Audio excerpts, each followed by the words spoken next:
Hello, John. Thank you for coming back to the channel. This is episode, I believe, 22. I've lost Um, count. Thanks for reminding me. yeah, I think it's 22. And I just want to remind the audience, please make sure you click the link to get to John's website. I have the link in the description of this video and all my videos that I've done with John. There are actually three links there that you can click to get to his website and sign up for the periodical, sign up for a reading. We'll periodically remind you to click the link in this recording. But please go to the website, take a look at his offerings. So, John, a lot has happened since we last talked.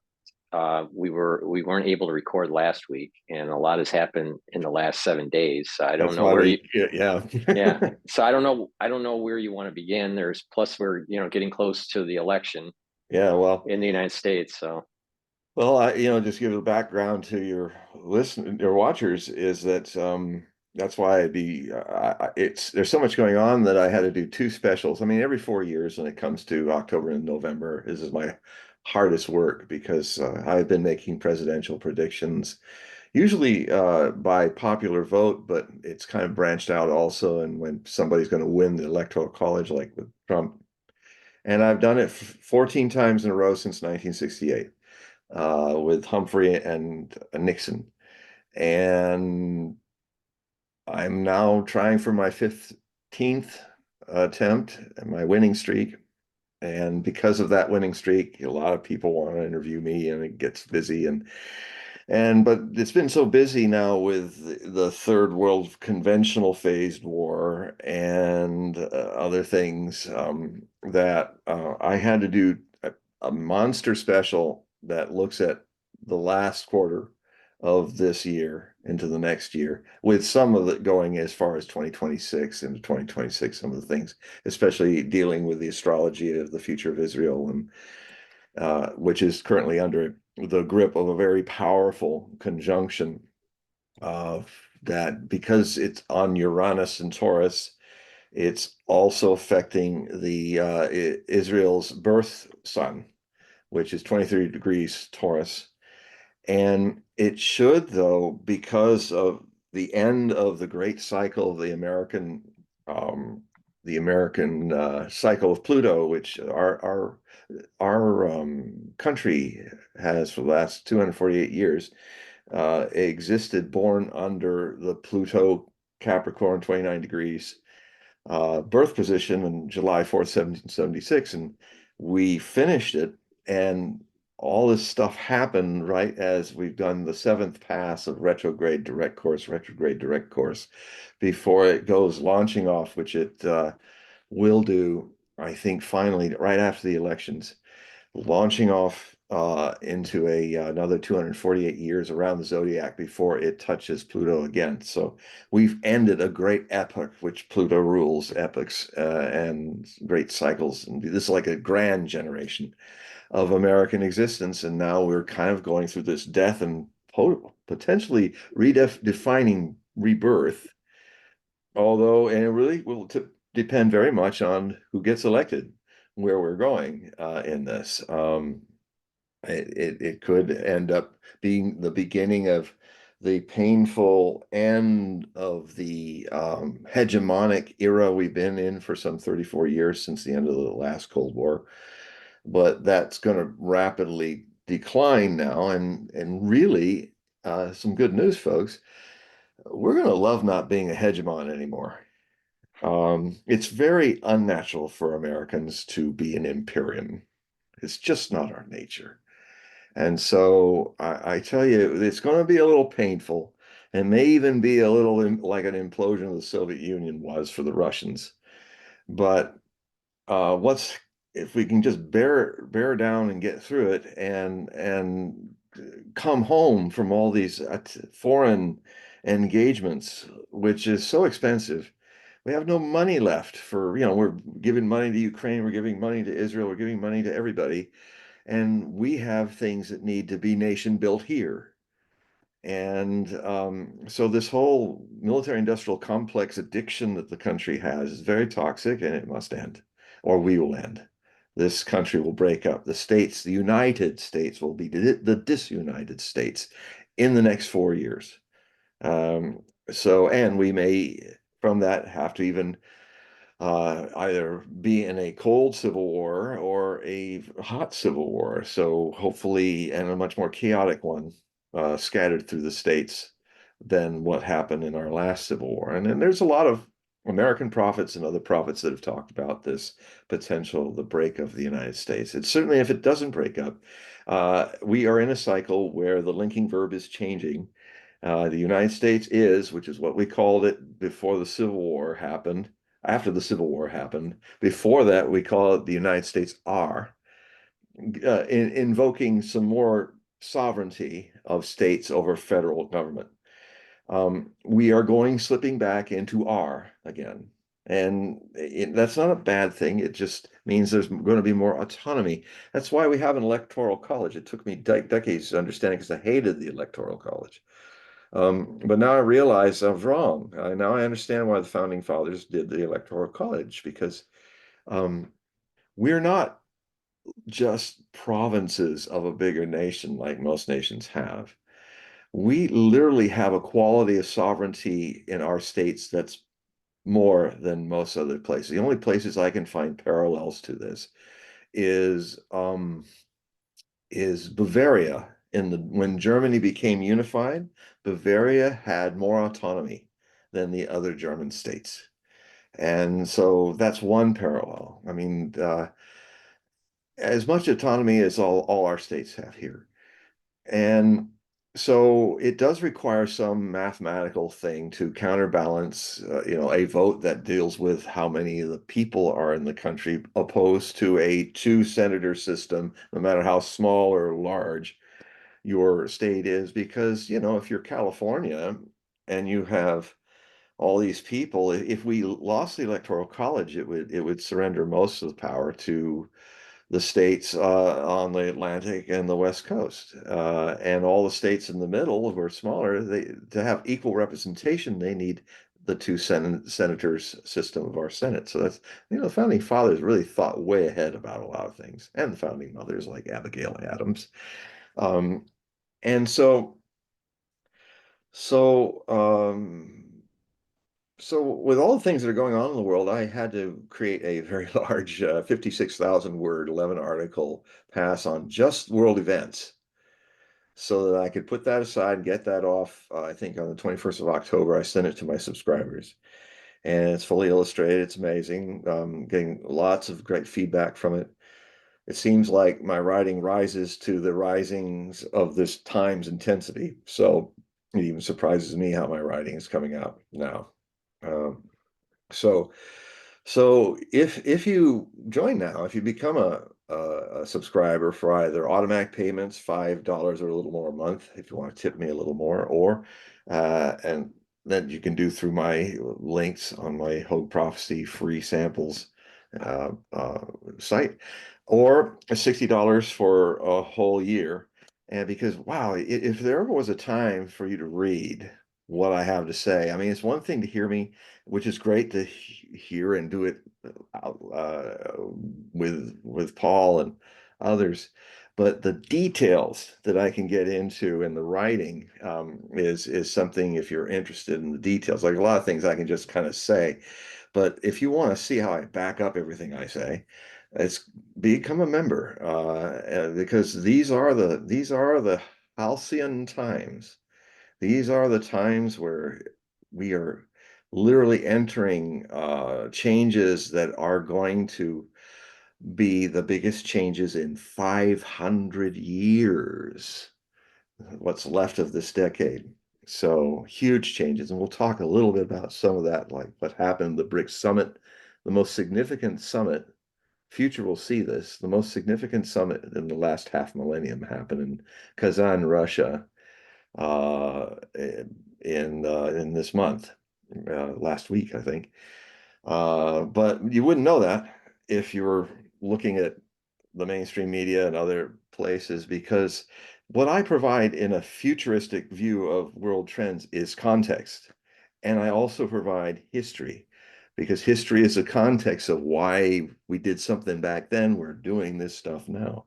And in our day and age, to the threat of our future existence, our press is completely devoid of context. So it's very easy to judge the Russians are this way, or the Chinese are that way, or we're this way.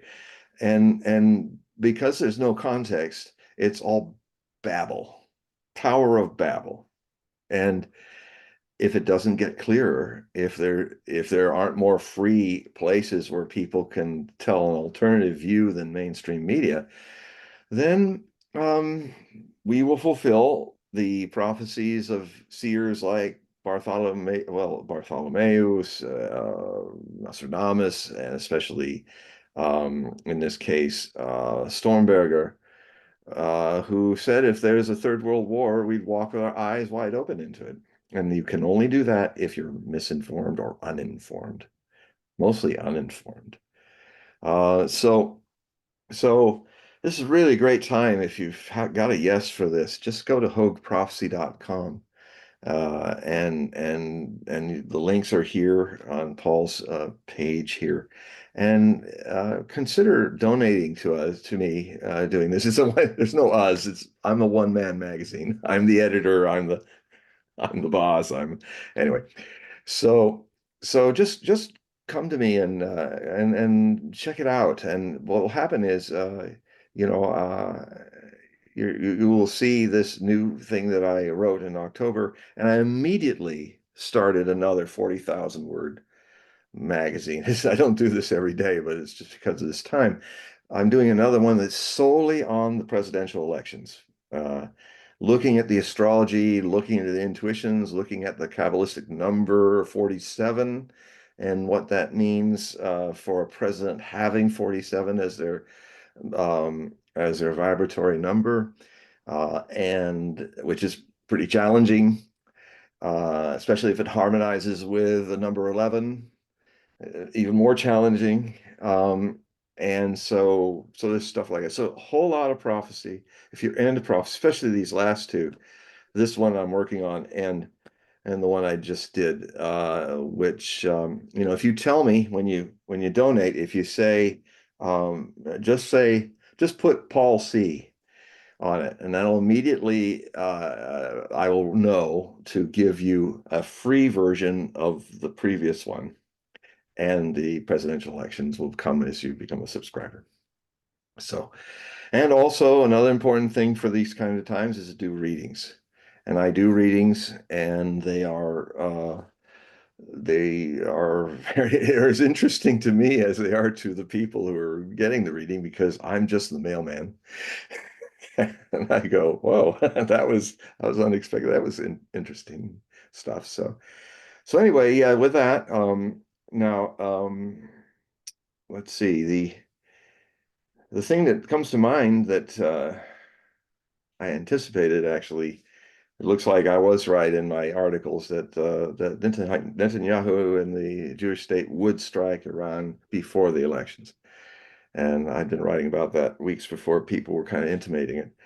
But the good news is it was just a show. It was not a significant hit on Iran as advertised, which in a way is bought us a little time in that pressure cooker. That is kind of the Israelis who started this escalation by doing acts of war against, like bombing Netanyahu's been trying to get a full-scale war with Iran so that the Americans have to come in and save him and use their might to defeat his number one, the head of the snake, or the head of the octopus, as some people say, of all the tendrils that go to Yemen, goes to Syria, goes to Iraq, goes to Hezbollah, goes to Gaza, and so forth. And the so we dodged the bullet of that, because there's a lot of prophecies in Nostradamus about a war with Iran that has America in it in the Persian Gulf, and we lose it and lose our fleet in it. And yeah, so it's one I had to write a whole book about it back in 2007, Nostradamus, the War with Iran. And then I've updated it in 2013. I updated it as Nostradamus' War with Iran, Islamic Prophecies of the Apocalypse, because most people don't know the very rich eschatological tradition of prophecy that is in Islam about end times. And it's important to note because a whole lot of people who are radicals in the Islamic world, in the Middle East, and primarily, are are trying to fulfill prophecy as per what is written in the Hadith by Muhammad, which is not the same as the Quran. It is not it is him as a man, not as a prophet, trying to counsel what he thinks Allah meant, So, but it's not a holy book, but it's a commentary that what people in the Ummah, the community of believers in the earliest days of Islam, were asking questions. And for 300 years, it was only passed along in an oral tradition. So, um, the problem with that is that, and which in these scholars in Ankara, actually in the capital of Turkey, are actually starting to, they've come with an interesting premise because their Arabic is so good that they're noticing how a lot of the passages are more extreme rather than moderate as they go along, and it's very clearly in 10th century dialect, not 7th century. So they have been taking those parts out and just trying to get it back to the 7th century, the 600s, mid 600s when Muhammad was alive. And a lot of it was considered like Wahhabists, and Wahhabism is a very recent interpretation of Islam. It's one of the newest. It seems that farther back you go is a much more liberal view of the Quran than it currently exists in a lot of different parts of Islam.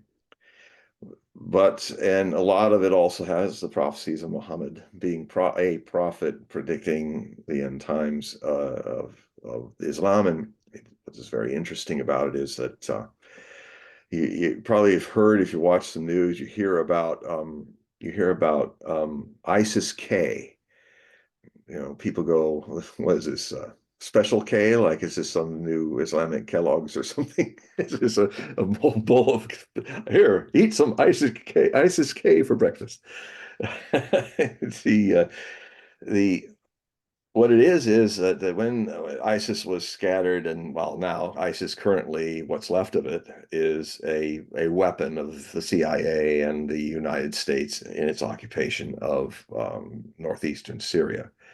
And also in an enclave in Idlib is what's left of the attempt of Al-Qaeda to create an Islamic State, which is now just all crowded in a little northwestern province of Syria called Idlib. And so, but there are the more actually probably there are people in northeastern Afghanistan that are ISIS-K.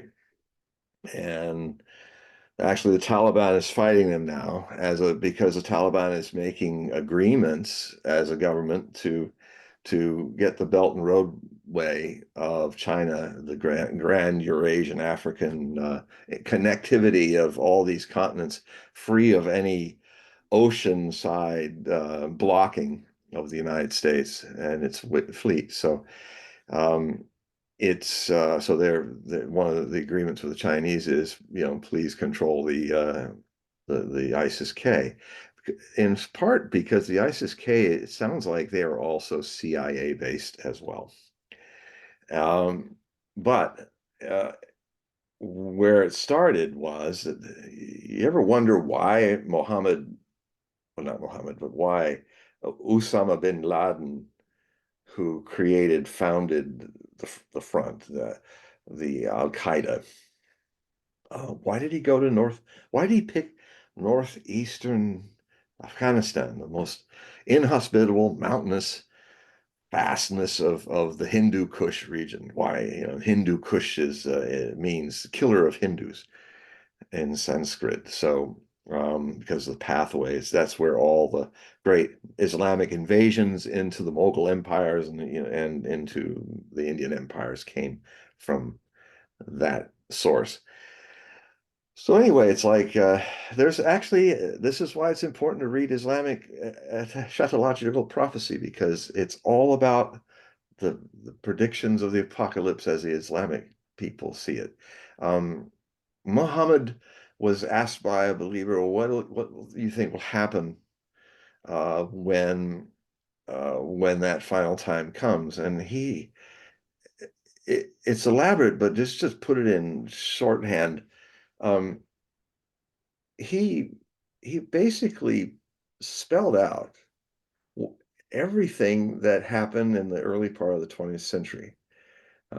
First, though, kind of the separation and by the Crusaders. That's why you hear them always saying, calling the West Crusaders, because they said there'd be these new Crusaders. He said there would be this period where Islam in our future will be this great golden age. And of course, he's talking about not long, a few centuries after the spread of Islam from its inception out of Saudi Arabia, spread across all to Persia, to the Turkic areas, all the way to North Africa, and even to Spain and Granada. And at that time, it was a kind of a unofficial empire of Arab culture and Arab science and arts. It was their Renaissance. Um, well, it wasn't. It was not a resurgence, a renaissance. It was the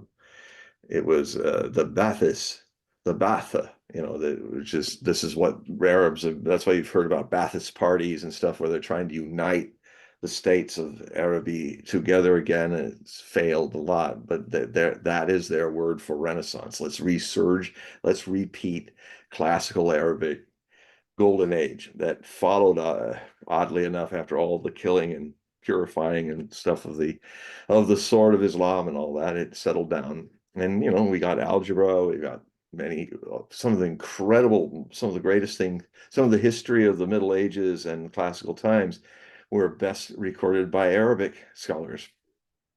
Much of what the West gets about knowing about Rome and all this from Arabic scholars. And some of the greatest books in history, literature came from Arabic scholars during this time. Um, and like the Seven Pillars, and also the great Ali Baba, the great stories of this and that. And Baghdad was the jewel of that crown of capitals at that time. And so, but then with time, the Ottoman Empire dominated most of that region, and actually that even though it was a bit of a tyranny, it did cause a long period of peace through those regions. But when the Ottoman Empire collapsed, um, then it sounds like Muhammad was talking about that, and he was talking about there would be unwanted influence of the Crusaders, and they would divide the Arab people, and of course and the wealth would be exploited from them by the Crusaders. And I mean, you got to remember that Muhammad was in the 7th century, so even the classical Crusades were 300 years ahead of when he was saying these things. But I think it also means the way after the Ottoman Empire was divided by the West, Western colonial empires. They did try to divide it when they were drawing the new map, which even Lawrence of Arabia had something to do with. And he seems to have been referenced in these prophecies too, where they wanted to make sure that as oil was being discovered as the new great resource, they wanted to make sure that as few Arabs as possible had most of the oil. And they were able to achieve that by cutting off Kuwait from Iraq. And Saudi Arabia had a very small population then. Um, And they did this, but they could not. That's why Iraq became the trouble spot for the Western interests, because Iraq is populated, and it has one of the major oil areas. And so a lot of the tensions that led to wars, that led to a fight with Saddam Hussein and all that, was really the neocons trying to seize and control the oil interests of the United States and the Western world's industries when the first Cold War ended in 1989. And that was because of that, that was the cause of the growth of the neoconservative movement, which was a way of how, if we don't have a Cold War financing our wars, how can we create another way to keep the wars going? By taking over any rogue nations, many of which did not want to use the dollar anymore, like Libya, like Saddam Hussein, Somalia, all of that, and then tame the Middle East and Islamic irritations. And so he's talking about that, but from the other side of, these are people are exploiting us. And then what would happen eventually, if the tensions are not solved, would be the final battle, the final holy war. And it will, he said, the black flags of the believers in their black, dressed in black turbans, would issue out of Khorasan, Afghanistan. That is the northeastern corner of Afghanistan. That's why it's called ISIS K for Khorasan. Now, everybody in the Islamic world knows this, but nobody in the West seems to be even care about it. But this is why this feeling that it's a lot of people in the Middle East, especially, believe that these are the end times, where this big struggle would happen. What would eventually happen is that, I mean, you have the Shias have a slightly different version of it, but they're kind of along for the ride as well. And the Shia believe that there was a kind of epilogue prophet called the 12th Imam. And he was born in Samarra, Iraq. And when he was 10, when they're trying to assassinate him, probably the Sunni Caliph was trying to assassinate him because the Shia are the largest minority in the vast sea of the Sunni, the people of the main path. The Shia are so have a long feeling of being persecuted and abused by the majority, because when Muhammad created the caliphs, the Pope that would deal with the Ummah's the religious uh, realms of Islam would be the one leader, like the Pope is with the Catholic realms. And so the first caliph was Ali, who was married to, I believe, one of Muhammad's daughters. And so by that, he got resistance from other people who eventually created the majority Sunnah. See, the Shia, as I understand it, saw it as a holy bloodline, that the descendants of Ali came from the blood of Muhammad, through the sister, through the daughter. And this is a very simplistic way of looking at all this for all Muslims that are listening. I know it is, but for those who are not educated on this situation, the one of the biggest main issues that divides the majority from the minority Shia is that they have saints, and they make images of them, and which is against what a lot of people think. The Quran, Allah is not to be made an image of. Muhammad, at best, if you must make an image of him, you put him in a veil. Like, you'll see some of these Arabic paintings when you see a Muhammad and you don't see his face; he's in a veil with his beard coming out from under it. Um, because to actually paint Muhammad is kuf, it's blasphemous. Um, so um, he so there was a fight, and Ali was martyred, and then the Sunnis took over. And then this is very early in the Islamic world. They had their Protestants versus Catholic problem at the beginning of Islam, and it's still ongoing. Although in this battle with the Crusaders and the Jews in Jerusalem would return. Al-Quds is what it's called in Arabic, to Arabic people, Jerusalem. Jerusalem means city of peace. Pretty, not really always a city of peace. Jerusalem has been sacked and razed to the ground 8 times, and maybe a ninth is coming in our time with all that's going on. So it's a hope, it's an aspiration, but Jerusalem is not gotten there yet. But we always hope it will try and succeed. So all these people coming in a horde out of the mountains of Khorasan in on their horses and marching in their ranks in phalanxes of swords and black flowing outfits and all those flags that we see today, the black flags with the white lettering of there's only one God but God, and Allah is his prophet in Arabic. Uh, this Muhammad saw. And he said that the believers, what would happen is um, half the believers would betray Islam and go to hell. The other third, I'm sorry, a third. A third would be martyred, and the surviving third would be there to live in the purified world. Um, so, and it basically comes to this big holy war that comes through Persia all the way and ends at the Temple Mount, which is as holy to is the third most holiest sacred site of Islam.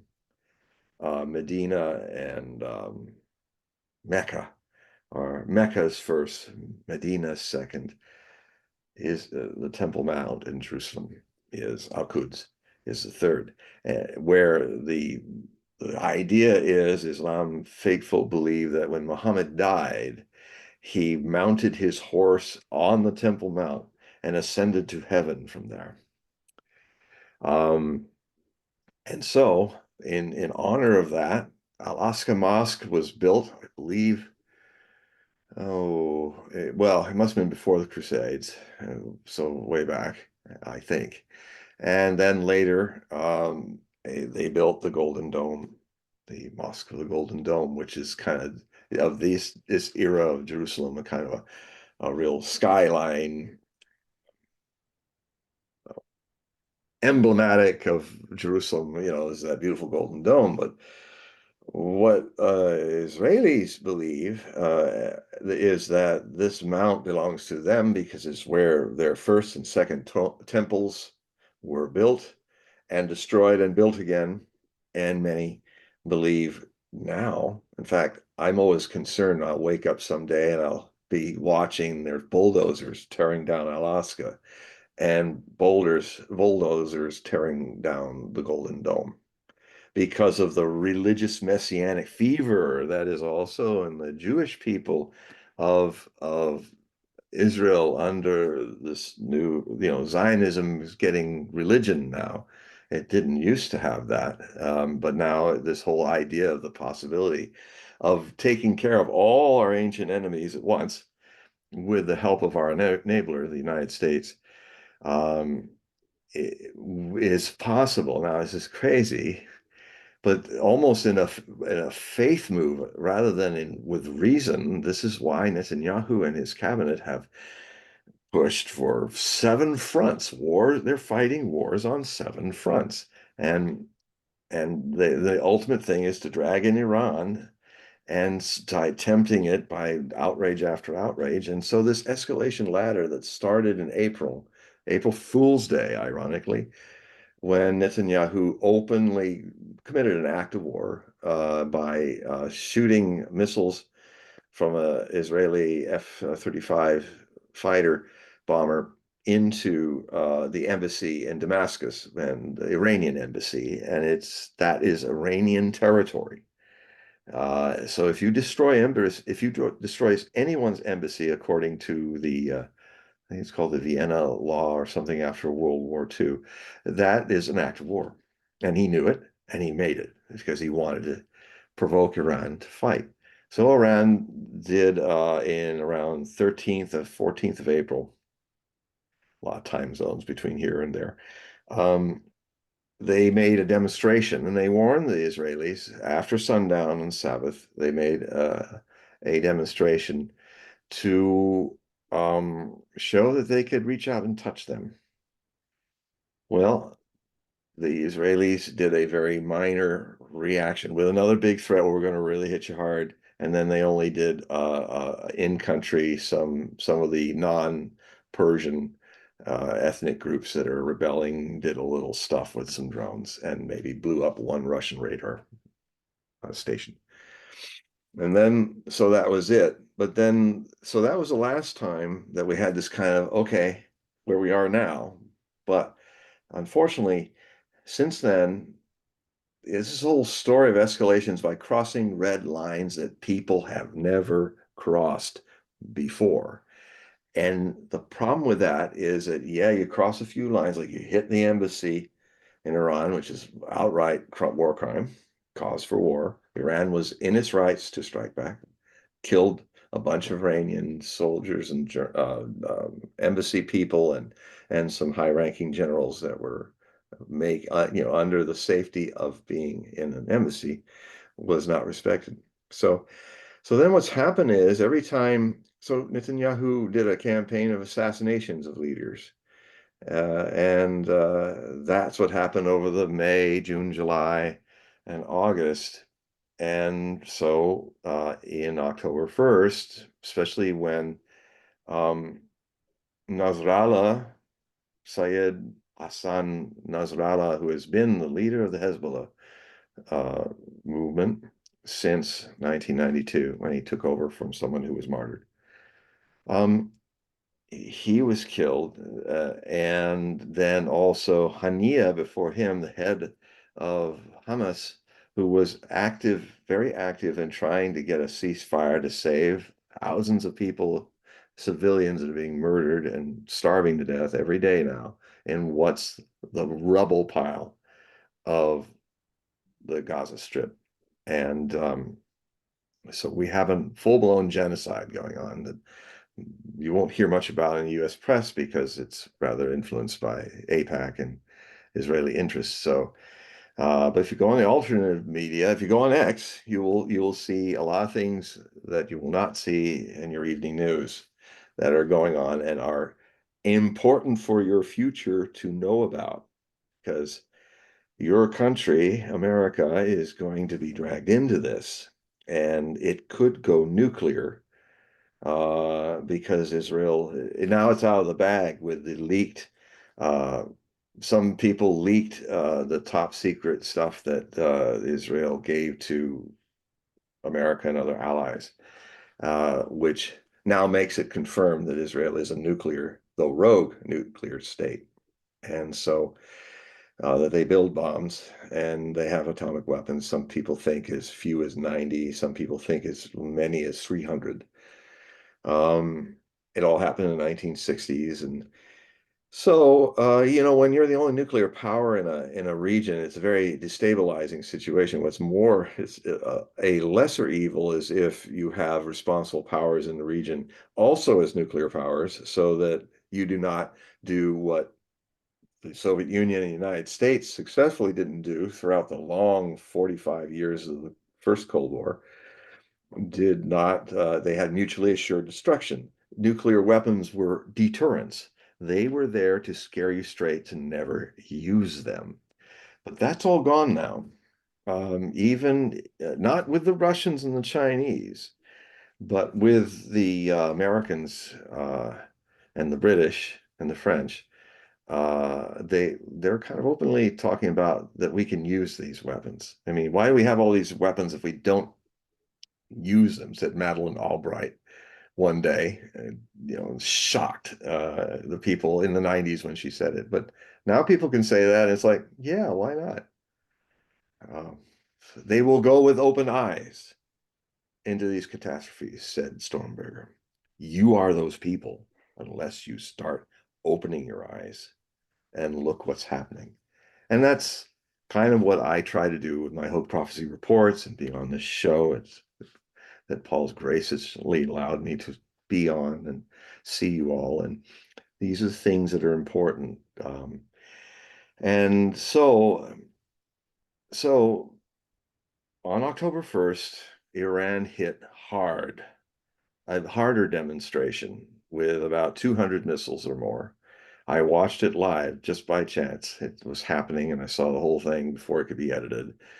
And they they pounded Nevatim and Tel Nof airstrips. They were pounded. There were at least 32 hits on Nevatim.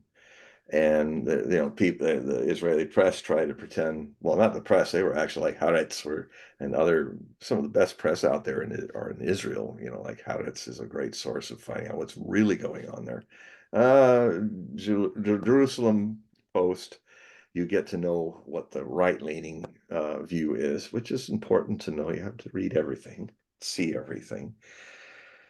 So, if you only just watch and listen to your own side of any issue, you're going to be half blind. And there will be no three dimensions to your thoughts because with one eye, it's all two-dimensional. Good, bad. No third element of depth in your thinking. So anyway, the Iranians took the big hit, and the Israelis are saying, now we're going to really strike. We're going to strike hard. We're going to hit you. And it was kind of feeling to me from the way I was looking at it, is that they were going to try to do the ultimate decapitation of the Iranian leadership. Blow up all the leadership centers of the Islamic guards, try to take out Khamenei, the supreme leader, and his council Gum, and do what they've been doing since April Fools, as being foolish enough to think that decapitating countries that have been in resistance with you since 1948, and just hopefully wishing that, and not knowing what even I know, and I don't even live there, but it's very available, that whenever you're picked in Hamas as a leader, or in Hezbollah, or in Iran, or in Iraq, these are the alliance of the resistance against the Zionist invasion, as they see it, of their regions. That hasn't happened in 2,000 years. And so you cannot, decapitation, there'll always be other people to step up, and many of them will be younger, and maybe the people you're killing are the moderates. You might get more hardline people coming, and that's the result of an escalation of more extreme enemies, that if you negotiated with them, you would not have that happening. So, but what then happened, is it came. I was thinking it would come before the election. I thought it was crazy to come before the election, but it did. I thought it would be after the election, because then you're really kind of sticking it to your enabler, and so, but what I've come to find out is, through the leak, is that they were going to just do a military target demonstration, not do the decapitation, and that's how Biden well, that's not Biden. Biden's just sitting there drooling. I mean, that's what Sullivan and Blinken are the leaders of the United States right now, since the coup that took Biden out of the election. And he's just it's an ironic thing, because I said he never finished his term. I never expected it would be kind of like this, but in a way I think it is. That coup basically ended his term and turned him into a lame duck 3 months before he should have been a lame duck. And the ironically, he is a Scorpio. I know Scorpios, I am one. That he's taking his revenge by getting on TV just when Kamala Harris was supposed to have a big, all the TV networks were on her. Suddenly, they all pulled away from her, and it was Joe Biden walking in live into the press conference, which he had not done in nearly 4 years, and did an impromptu press thing where basically he was saying, "Oh yeah, I just want to say I really support Kamala Harris. She has been in everything I've done in these 3.5 years. She's signed on to everything I've done." Um, and so it was his tricky way of, because she's trying to say, no, I'm different. And there's a lot of pressure about her saying, well, all these wonderful ideas that you did you do word solids about. Why haven't you done them in 3.5 years? Why didn't you pressure Biden, fight with him, and get it right? So, and then here's saying, oh yeah, she signed on to everything. So it's a bit of that's the reprisal, because he was pissed off about what happened. And when you piss off a Scorpio, he does not, he might have not many brain cells left, but never do something to a Scorpio. Linda Goodman said this in her book, wonderful books on astrology. It, beware if you've done something to a Scorpio where he just, with his plutonic stare, his inscrutable and penetrating eyes says, I'll remember this. Don't ever do that. Don't ever get to a point with a Scorpio where they go, I'll remember this, because they will, and something will happen to you. So,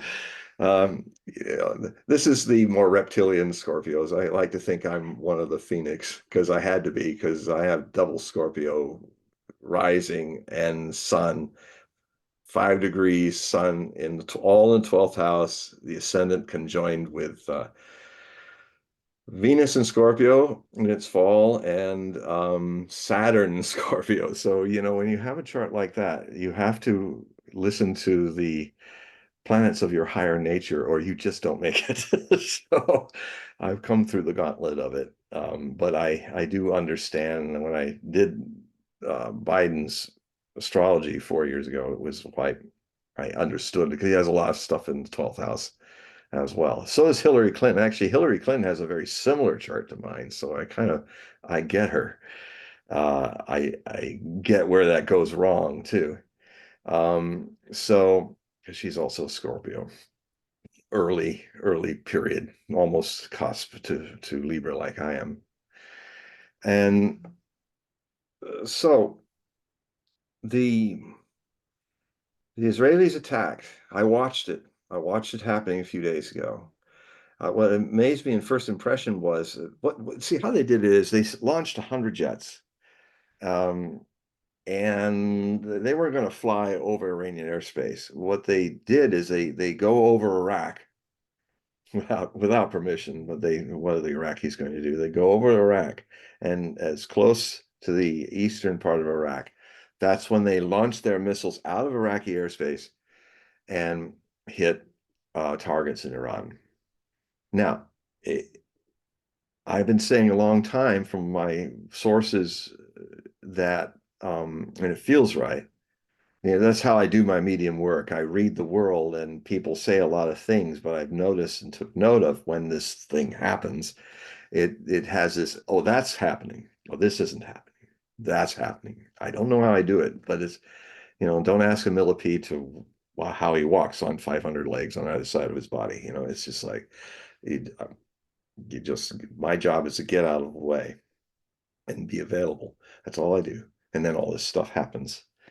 And it's usually been pretty accurate, about 80%. So anyway, they launched their missiles, but they were running up against Iran. For the last several months has been stockpiling with Russian crews S-400 anti-ballistic, anti-missile, anti-aircraft, the top of the line of missile of air defense on the planet, and also S-500s from Russia. They are the best. I mean, the Russians are making now the best weapons and the best jets and everything, and our stuff is being exposed to being kind of decrepit and profit-based rather than purpose-based, because war is a profit uh, idea in the United States. In Russia, it's a purpose. It's the war industries are owned by the state.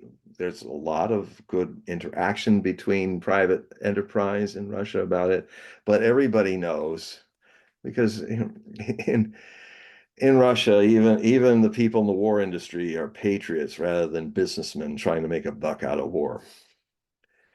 I really question the patriotism of a lot of the billionaires that have made heck of a lot of money murdering people all over the world for the last 30 years. Um, it's a racket. And it's proven because if they love the country, would they create stuff that breaks down all the time? And because you build stuff in America and war business to break down all the time, because then the whole life cycle of anything that is bought at the top price will keep giving you money because they build them in such a ways that they're doing too many things, or they're probably cook you eggs while you're flying and shooting at somebody, and it just breaks. It's too complicated. And the Russians realize simple is good. Only have a specific purpose for anything that you build. Don't make it have be burdened to do everything. Be a jet fighter, a fighter bomber. No, you have jet fighters and fighter bombers as separate, not the F-35, which is trying to do everything. And, all the F-35s on the planet Earth right now, 3/4 of them at any one time are in the shop being repaired. They suck. And they're the most expensive jets ever made. So a lot of people made a lot of profit, but their idea of purpose really sucks. And it's all been exposed by the fighting that's happened. And what's also happened is the rest of the world that is getting tired of being sanctioned, using the US dollar not as a thing to bring wealth and stability to the world, but a thing to bring sanctions and chaos to the world. Well, they're all moving to the Chinese and the Russians to get their weapons, and which are made for a purpose.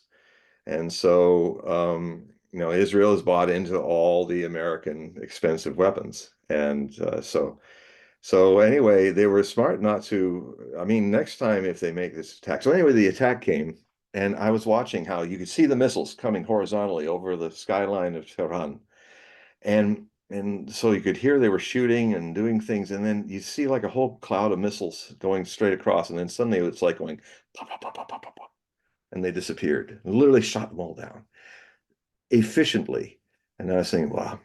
Now Iran has also some very well-made anti-aircraft stuff, but what happened is the Israelis talked about how they hit 20 targets. Well, maybe the missiles got there, but most of them were shot down. And there was just only 2 to 4 Iranians killed. And there were some areas. There was a big fire that could have been the missile place that makes drones and missiles outside of Tehran. It looked like they did some damage there. And I also saw some footage that was snuck out of Iran in the same area, and some of the stuff hit. But compared to what they did in October 1st, it's nothing. It's a scratch. So I keep monitoring, and when I look at the satellite links of the bases they claim to have hit, I don't see much of anything damaged. So I can't say the same for what I saw at Nevatim from space and Tel Nov from space. So the good news is that the supreme leader and the Iranians people, you almost feel it. After the missiles hit that very same night, the airport reopened again, and it was just an hour of stuff, and then it was like everything opened up again like it never happened, and it was almost the defiance was, we're just going on with our lives. This is something, because they're dealing with a nuclear power, which is often intimated indirectly that they would bomb Iran to the Stone Age like that if they felt like doing it, and not mention how.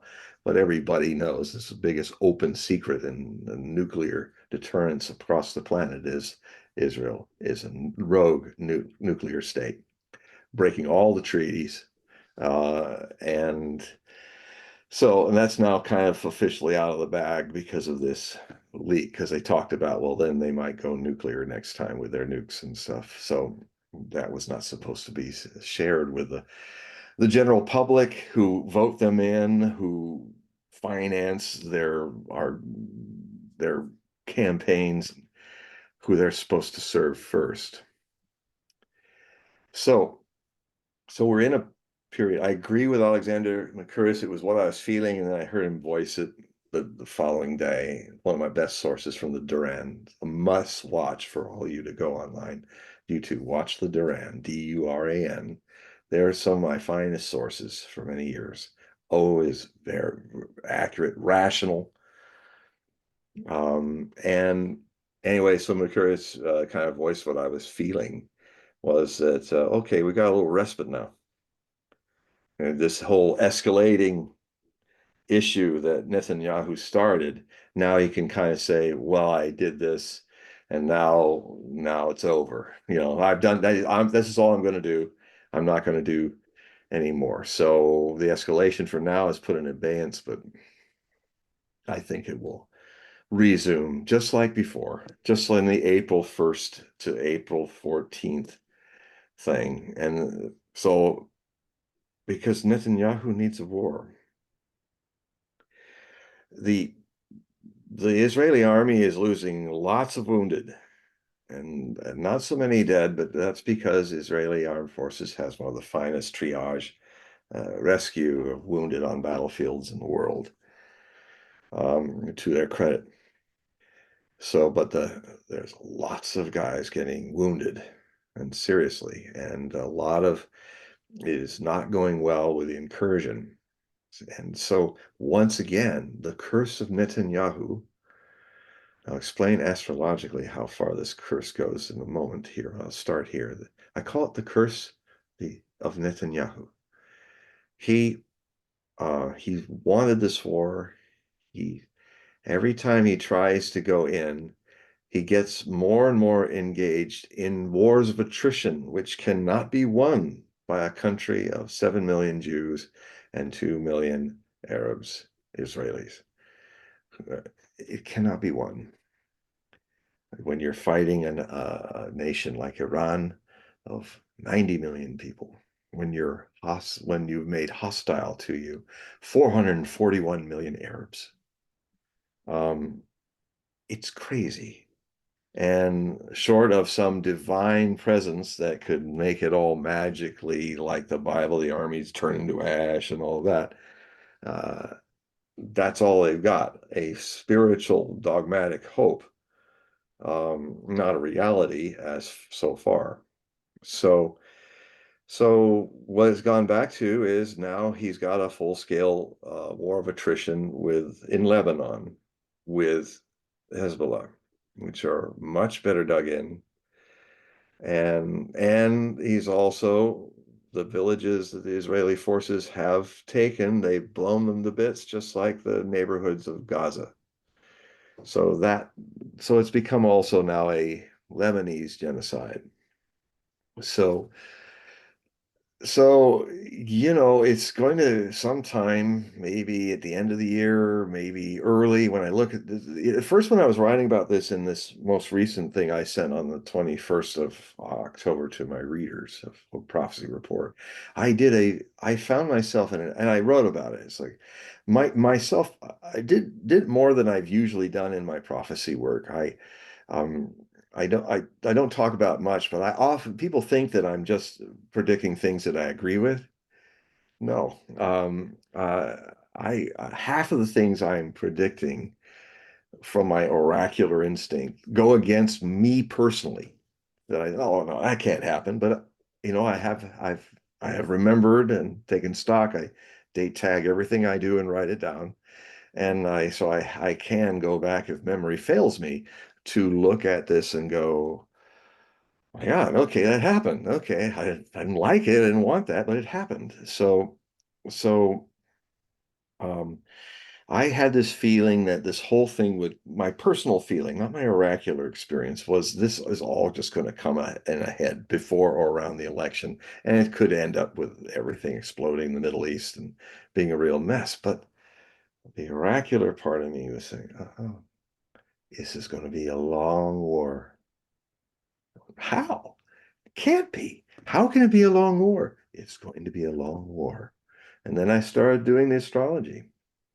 And I could see what's going on with Israel and on all these fronts and with Iran. It could last into the last half of 2026. It could be that long. So now, and so that's what's, but it's hard to go through it verbally, but you can see, and it's all about this gripping conjunction. Uranus is transiting through the region of Taurus right now in its detriment, in its fall. So that means the ruler of Aquarius, the air sign, the sign of humanitarianism, revolutionary ideas, freedom, individual sovereignty en masse, is in the worst, it's in its opposition planet, Taurus. So it's as far removed from where it likes to be than it can ever be when it's going around the zodiac. So it means literally revolution now in the Taurian earth, grounded, muddy, rocky, resistant, stubborn place is literally revolution turned against revolutionaries. It's like is why the deep state has been so efficiently over this long transit, which I think began in 2011. A revolution, humanitarian advances in revolution has been turned on its head and by the establishment, by the establishment having a revolution in censorship, in shadow banning, in Citizens United, and where corporations become equal people to you, only you don't have the trillions of dollars they have to buy politicians. And so, literally so in this dark time of Uranus being in its fall, its detriment, it's specifically right now having a huge impact on this end time of one American age into the other. This is Capricorn, 29 degrees. Pluto is now, and it should be with the Israeli birth sun sign, should be in a wonderful trine. And Uranus being conjoined with that sign should be something very harmonious. But I'm seeing it's I'm few astrologers really go here because they kind of get stuck in trine, good, square, bad, Saturn, grim reaper, uh, rather than Saturn. He limits your illusions. He's actually your friend. If you love truth. But if you want to live in a dream, an illusion, you'll hate Saturn because he's always compassionately throwing you out of it and saying, no, no, that's all a dream. Why don't you live life as it really is for you?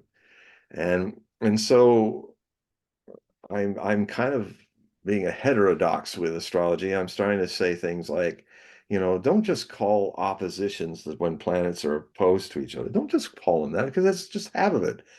If you have opposition, you have attraction. So, it is about finding harmony. These are the points in your chart, whether you're a nation or a person, where you're trying to find a balance. I would call it balancer opposer. And I would call squares not negative, but growing points in the soul that keep reminding you about them because these are the places you need to grow. And it hurts if you ignore it. So face it and grow. And we're here to grow. And so that's there. Now, and then you have trines. One of Kamala Harris's biggest problems in her astrology is she has lots of trines. And now that shouldn't be a problem. That means everything comes easy to you.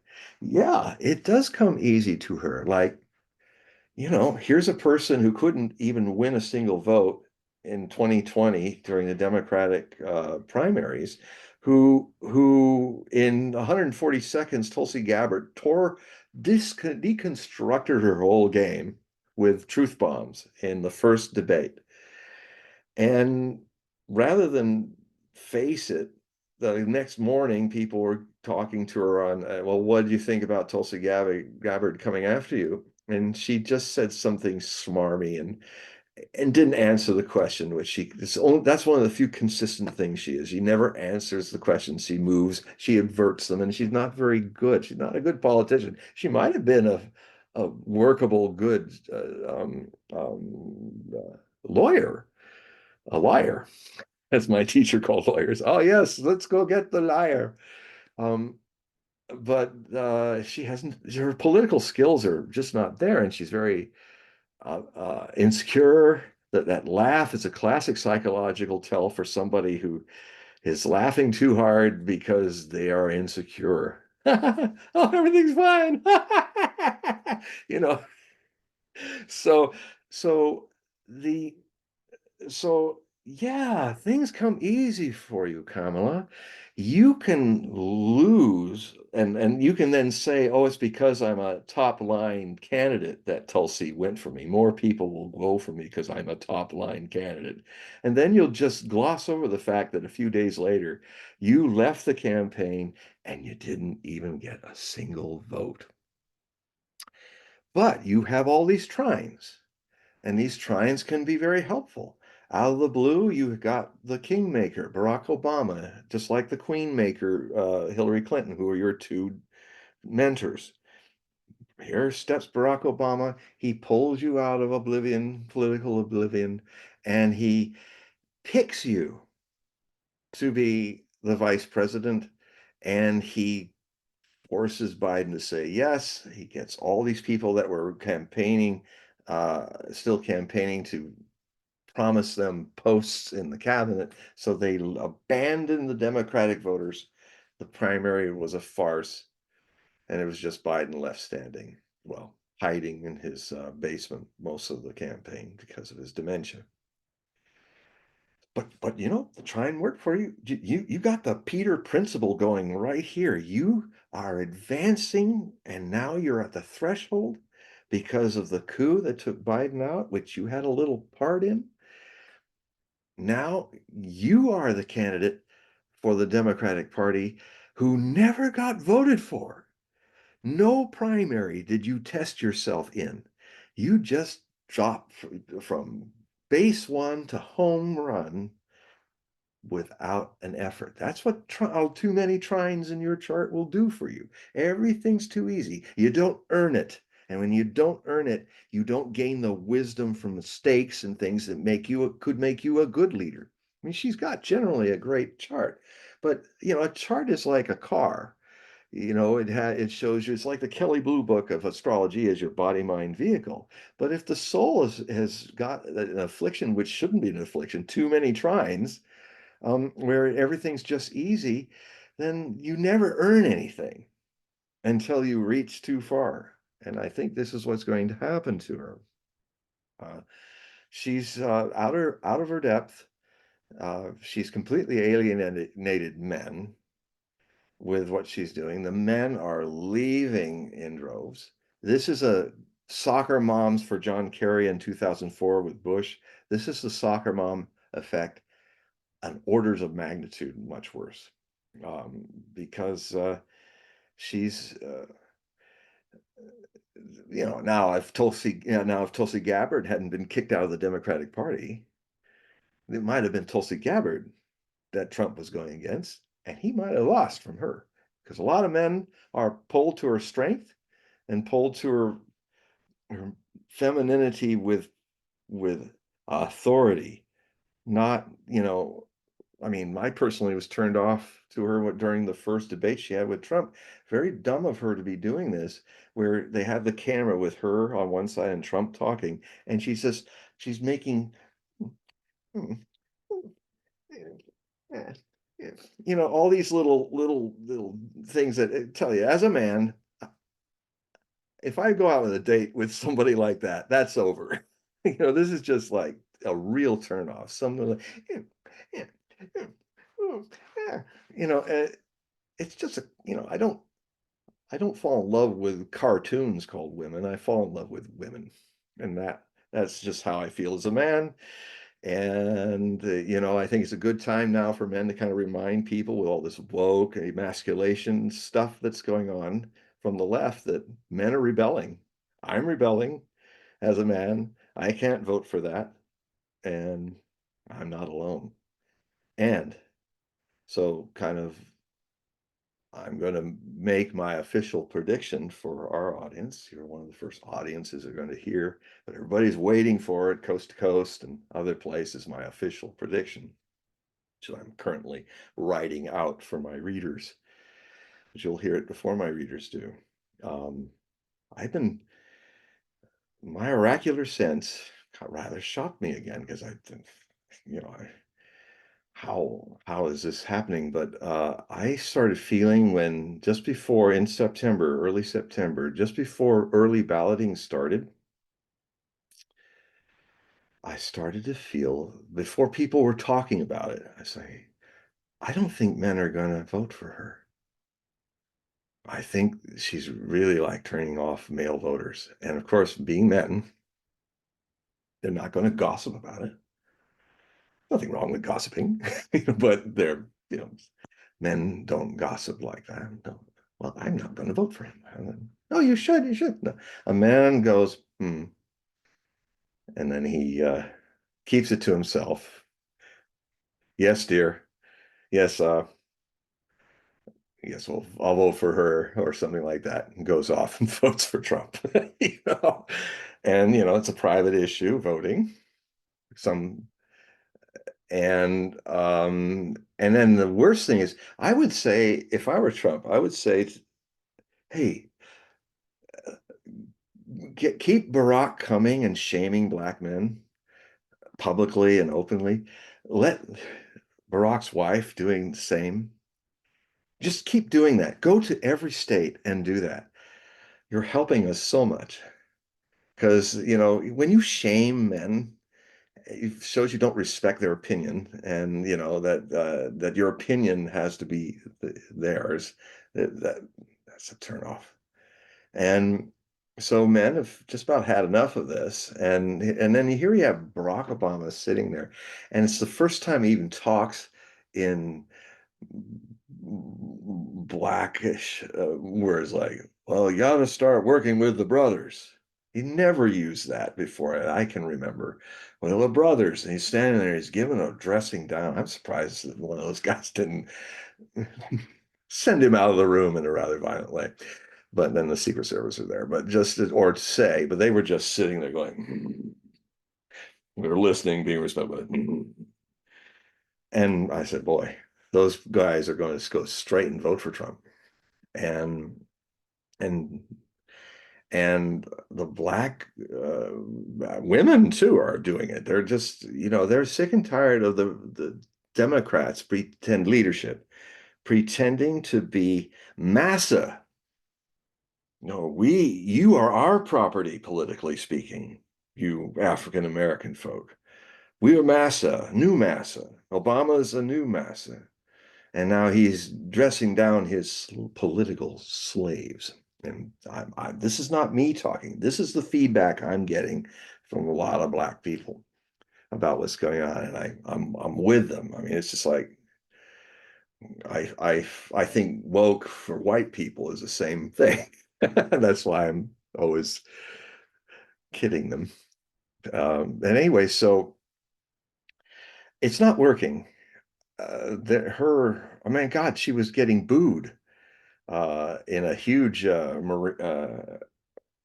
sports center because everybody had been told that Beyonce was going to come in Houston, and it turned out she wasn't. It wasn't they were saying we're going to have a concert, so everybody wanted to go to the concert, and then Kamala was going to say a few words, but it ended up they all went there, and it was just to see Kamala, and they were booing thousands of people, and she's like on.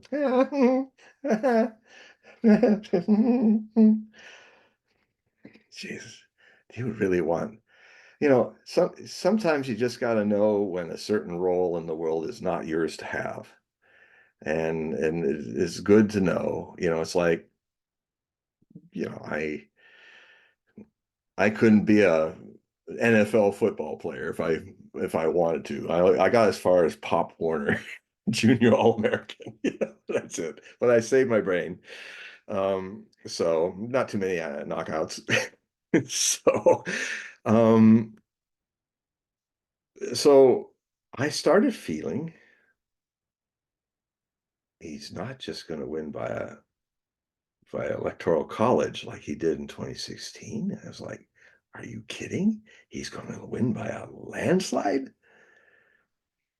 And like the oracle is like going, mm-hmm. And I'm going, wow, I don't know if that's going to happen. God, my God, this administration has literally brought 10 million people into across the border, the southern border, and they're bankrupting FEMA to the point that it can't actually serve real American citizens in the west of North Carolina from hurricane damage, because all the money is going to putting millions of illegal aliens up in hotels and other places, giving them driver's license, giving them lots of money to buy cars and have driver's license and all that so they can flash it in front of people for the voting. And it's out. The bag is the cat's out of the bag. There's going to be an attempt, as I foresaw in 2020, to try to cheat. And I'm sorry to say it, it's coming from the Democratic leadership. And by the way, cheating with voting is a felony. So a lot of people are more savvy to it this time than the last time. A lot of people are kind of overwhelmed by being sequestered in a plague that the cure actually killed more people than the plague.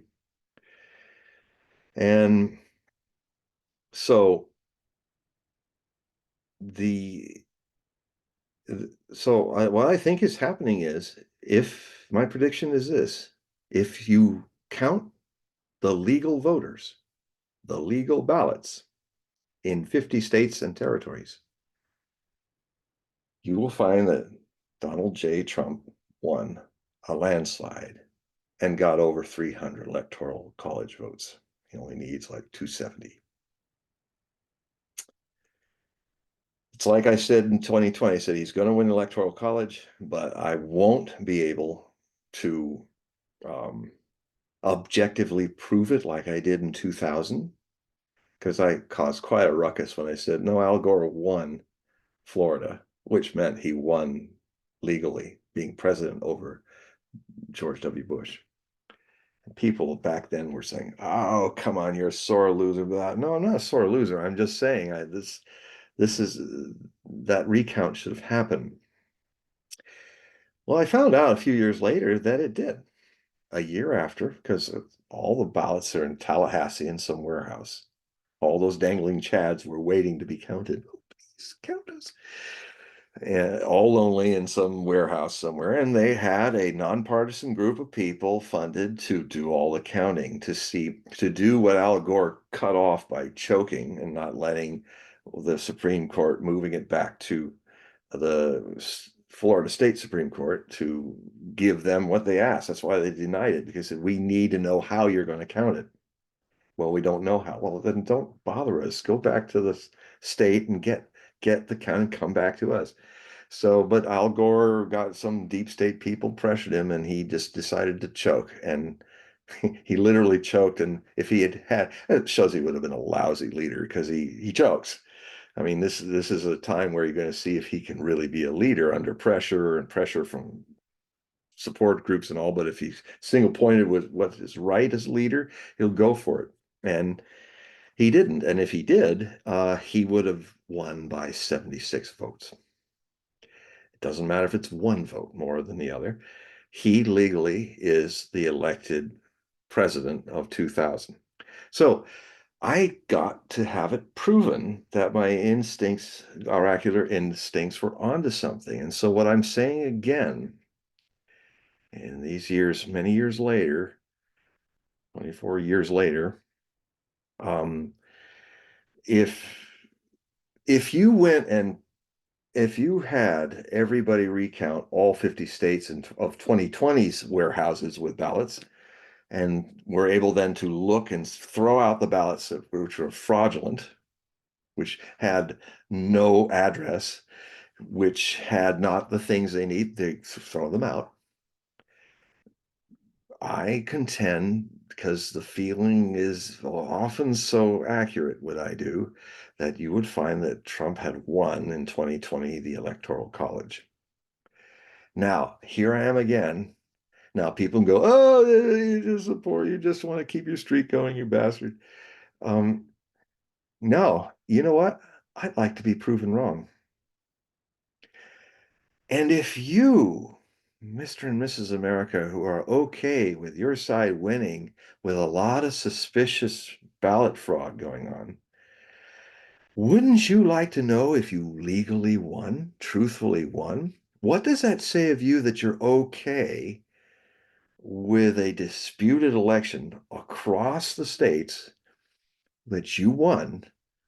Wouldn't you feel a little feeling of, this isn't moral. This isn't right.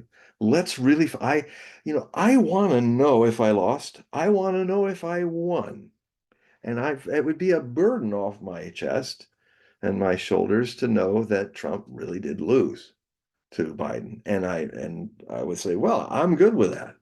I was wrong, broke the streak. Thank God, It's it's a pressure to have such a long streak since 1968 going. I'd like to lose, frankly. It would be a relief. When I thought I lost in 2016, I was on George Noory's Coast to Coast, and I was watching myself being ecstatic. I lost, I finally lost. Thank God, such a pressure.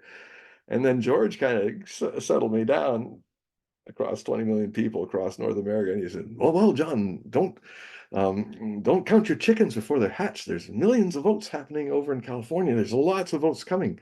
You may get that popular vote thing. And of course, it was a weird year because I ended up predicting in my President Trump Trump for President Astrological Predictions book, my most accurate book, which I wrote in 2015, latter half of 2015, published in winter solstice, even before the primary started in 2016. I um I said that at the time I was writing it, there were 21 candidates running at the opening of the debates and all that. And I said, if he passes through all the hoops he'll have to pass to get to the Republican convention.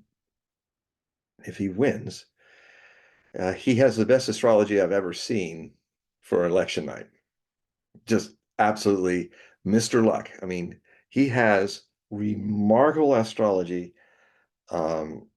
With luck, with his North Node, with his ascendant, the very powerful ascendant with Mars conjoined, and all these trines with Mars, which means, for better or worse, um, this man is a unique man in that look at how he bounces back. You give him lawfare and he doesn't get to jail. You try to arrest him. You try to break into his house and he's still going. He gets stronger. He gets more support. You even shoot him, and it gives him more and more support. And that's because if ever there was a man to become the 47th president, dealing with the dangers in the Kabbalah for that, the one opinion is that it means dead man walking.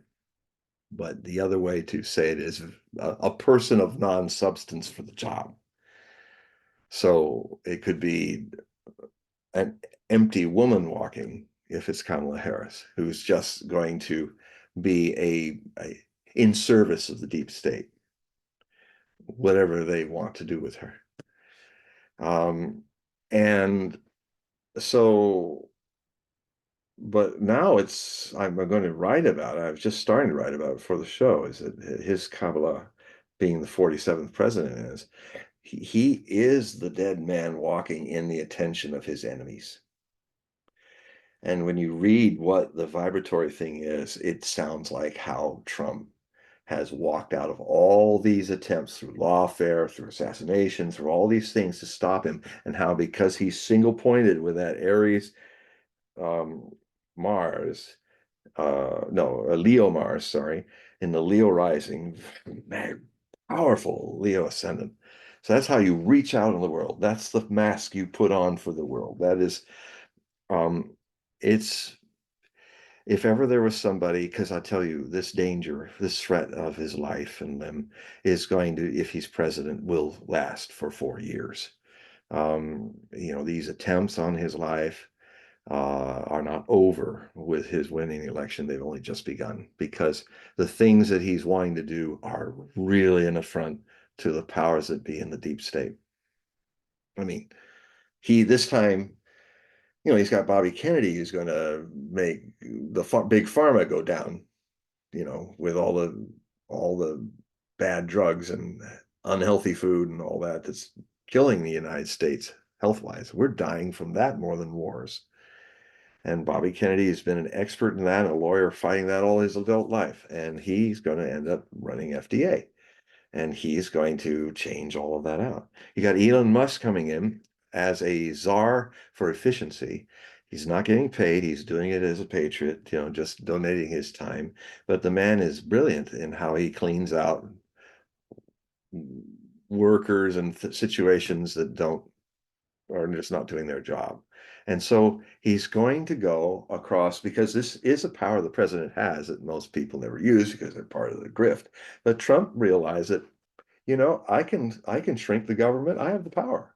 I can hire and fire, the employees. I have the power to do it. So he's going to have must go through all the different ministries of our nation and cut about 2/3 of them out and cut all the riffraff and all the lifer bureaucrats that aren't doing anything. And so there's going to be a big reduction of a lot of dead weight in our government.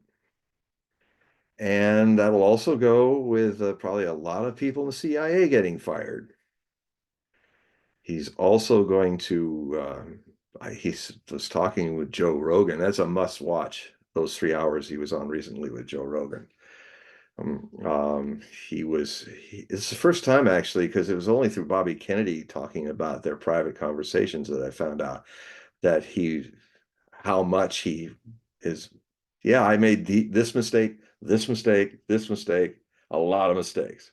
I was naive. I walked into it.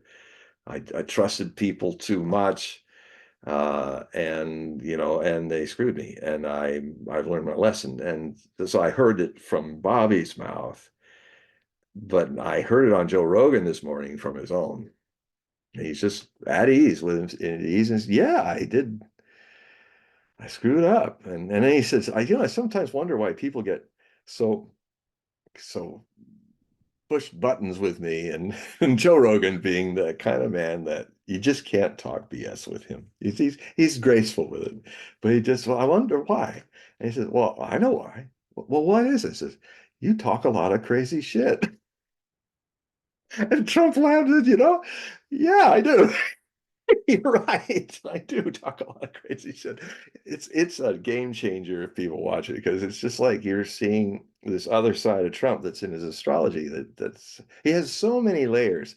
And the best way to deal with Trump with his ups and downs is appeal to the angels of his better Gemini nature. And if he's president, I will finish my third and final Trump book in the Trump trilogy. I I delayed it for 4 years because I didn't know if he was coming back. Would have been in the second term. Was President Trump Predictions, it's called. And it'll come out, but it's really going to be a different book now. It's more about not so much about Trump, but about how the American people can deal with him and how they can help him and how it's because of his astrological nature and his human design, your hate will just bound back on you. It's very strange. It's unique. I haven't seen it in astrology and in stuff very, very often, but the guy has this, he's innocent in so many ways deep down. And the more you hate him, the more you destroy yourself. He doesn't take it in. It's mirrored right back at you. It's an occult mystery. And he's not even aware of it because he's innocent of it. But it's in the astrology. And so I remember when he was first elected, I was telling people this in my little village. It's a very blue part of the island here in Washington State. the north part is pretty red on Whidbey Island. And so when the election happened, a lot of people know that I made these predictions. So for the weeks after the election, I'm going into the Star Store and the other grocery stores and stuff, and everybody's grabbing me saying, "What do you think about what happened?" And I said, well, and I would tell them about, well, the way to deal with Trump is not to be negative with him, is to give him love. And God, you should see what happened to people. I said that they almost fell on the floor in a fetal position. They're like, I can't, I hate him. And I said, what? You're so overwrought. Now I can never love a man like that. Well, Jesus could. So says the Bible, you know. Maybe the Bible's full of it, but love thy neighbor as thyself, love your enemies, your enemies need love. And in this case, he thrives to love. He'll listen to you. He'll then listen to you if you're fair with him. He loves the astrology shows that he can take my God, this guy's taken all kinds of hits that you would never tolerate in your lives, ladies and gentlemen. But it's water off a duck, water off the ducktail of his or a ducktail of his front hair, It, he so it doesn't work. And you're just making yourself sick. You're making your soul sick by eating up all this hate because it's just coming back at you. So it's not a solution to the Trump problem. The solution is you've got to do something that's going against your whole reality and your ego, and that is be loving in your criticism. He'll listen. He's a transactional guy. He's not a Republican or a Democrat. He's the only party he's ever been is the party of Trump as an individual. And if the Democrats had opened their doors to him, he'd be a Democratic president. He even said early on when the Republicans weren't doing anything for him, they were kind of giving him no love, and he wanted to do that big road repair of the whole infrastructure of the United States. He openly said, it really surprised me. He said, you know what? I just like to make deals. That's who I am. And if I can't make deals with the Republicans, I'll make deals with the Democrats, even though I'm a Republican. Let's do it. And so he tried to get Schumer and these people to get on his side and give us a deal. And it's transactional. So the good side about being transactional, it means that it's not a zero-sum issue. We win everything and you lose. Transactional is you give me something, I give you something, and we both profit. So, all this bad mouthing MSNBC and all these people are doing about transactional thing, I think it has a virtue to it. It's like bartering and selling. Both profit, both get something good. I mean, the whole world, I'd rather have the world more transactional than illogical like it is now. That'll lead us to World War III, and the next World War will be with sticks and stones, of a handful of us surviving. Half blind from all the ozone holes that we blew into the ozone layer so that when you're out in the sky, you actually get cataracts from radiation. So you're half blind with sticks and stones and naked. Good luck with that. If you just can't give love to other people, that's where it ends. So now there's certainly also a lot of, so anyway, my official prediction is that he's going to win by a landslide, but we will then see to what extent the fraudulent voting has happened, because if it's tight, it's not because he didn't win. It's because there's a whole lot of millions of fraudulent votes been stuffed into the margin or stuffed into the computer with a push of the button. So that's the two scenarios. And if the fraudulent voting succeeds, then our union of states will break up and we may descend into war and strife that hasn't been seen since the Civil War. And it will make this transition out of this sick lifestyle of being a military industrial superpower, because the only way you can do that all over the world is you can only perpetuate chaos, discord, sanctioning, violence, and war. Peace is bad for American business. So change your businesses before you destroy yourselves, because that's where we're going. And it's a harsh thing to say, but this is where I have to play Jeremiah. Repent. Remember yourselves as Americans. We have gone astray. We have gone astray like any addict. We are a nation of addicts. We are addicted to poisonous food, and military industrial complex is our major industry in the world, and the world is sick of it. That is why last week there was that incredible summit in Kazan, the Republic of Turkestan, which is part of the provinces and autonomous nations of the Russian Federation that live in peace. That a beautiful city. I've not been there, but it's beautiful. It is a Muslim city, but with very beautiful Christian egg onion dome churches as well. They live in peace.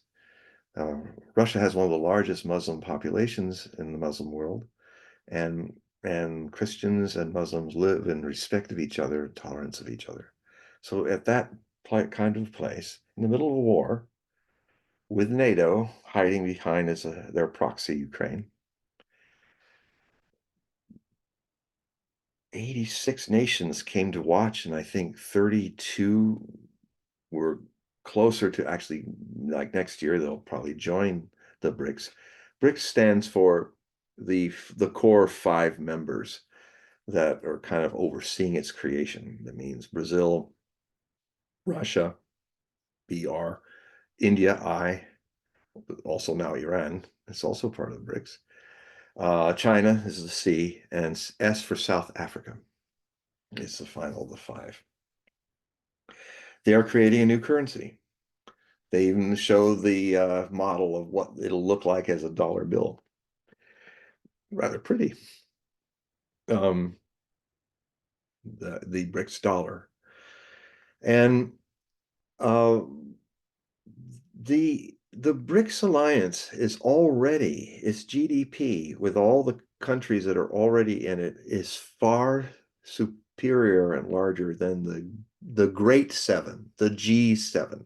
That's what the G's for, the Great Seven, the great economic powerhouses, mostly of the West. There's more cash and money and economy going on in the BRICS, even now at its inception. And they're moving away from the US dollar. Not because they want to, they have to. And now they have a choice. And the whole way the BRICS is setting up is using dollars as political tools is not allowed. If you do that, you can't be in the BRICS. So the whole structure is communion, stability. We'll stop telling you how to live your lives in your sovereign nations. That's for your sovereign nations people to work out.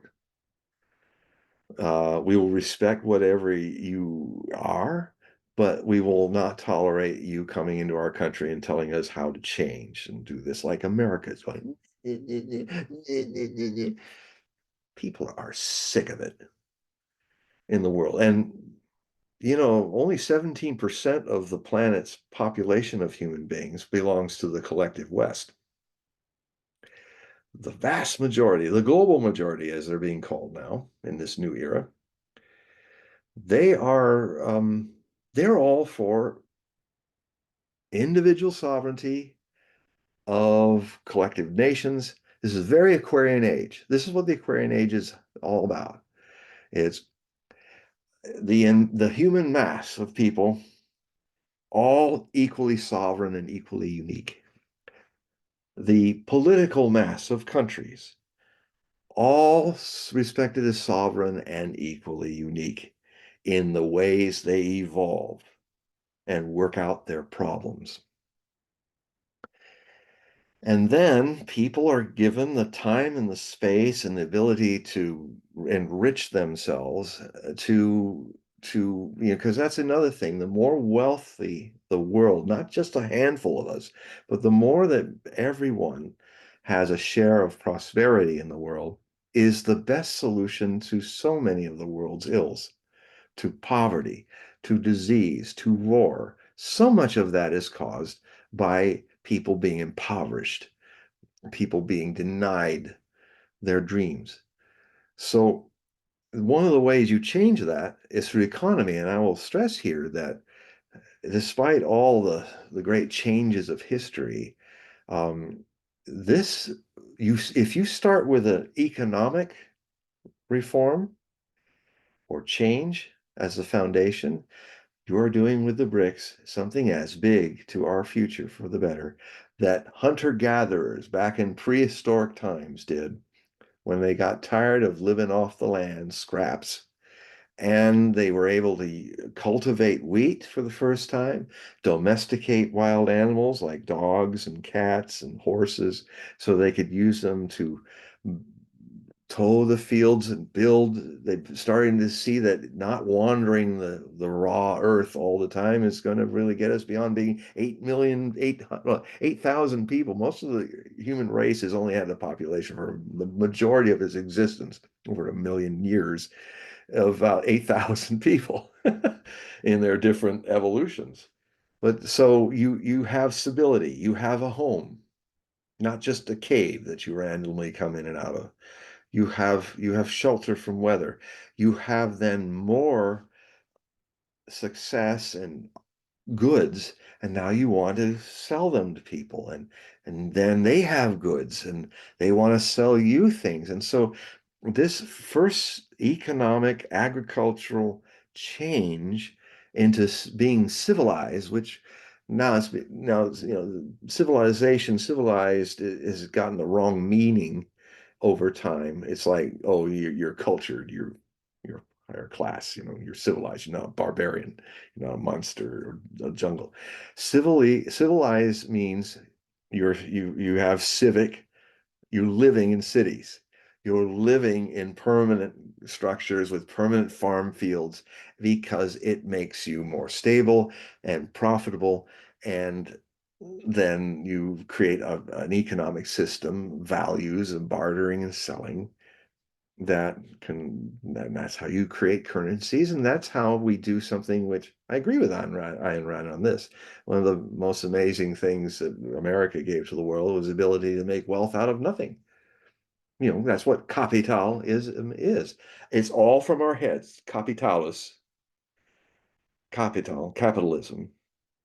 is is that we think a dream. This is very Aquarian age, because Aquarian has the two swiggly lines when the water bearer Aquarius is pouring out the water, and more mystical art of astrology like GETTR used to create perfectly. You see the water pouring, and then it becomes air, mist.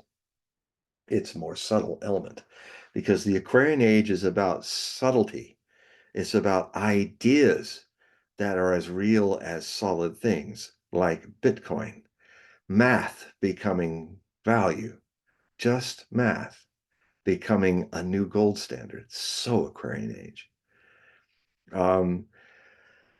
So atmosphere, electricity, invisible powers, atomic power, um, um, quantum physics, all of this is the Aquarian age.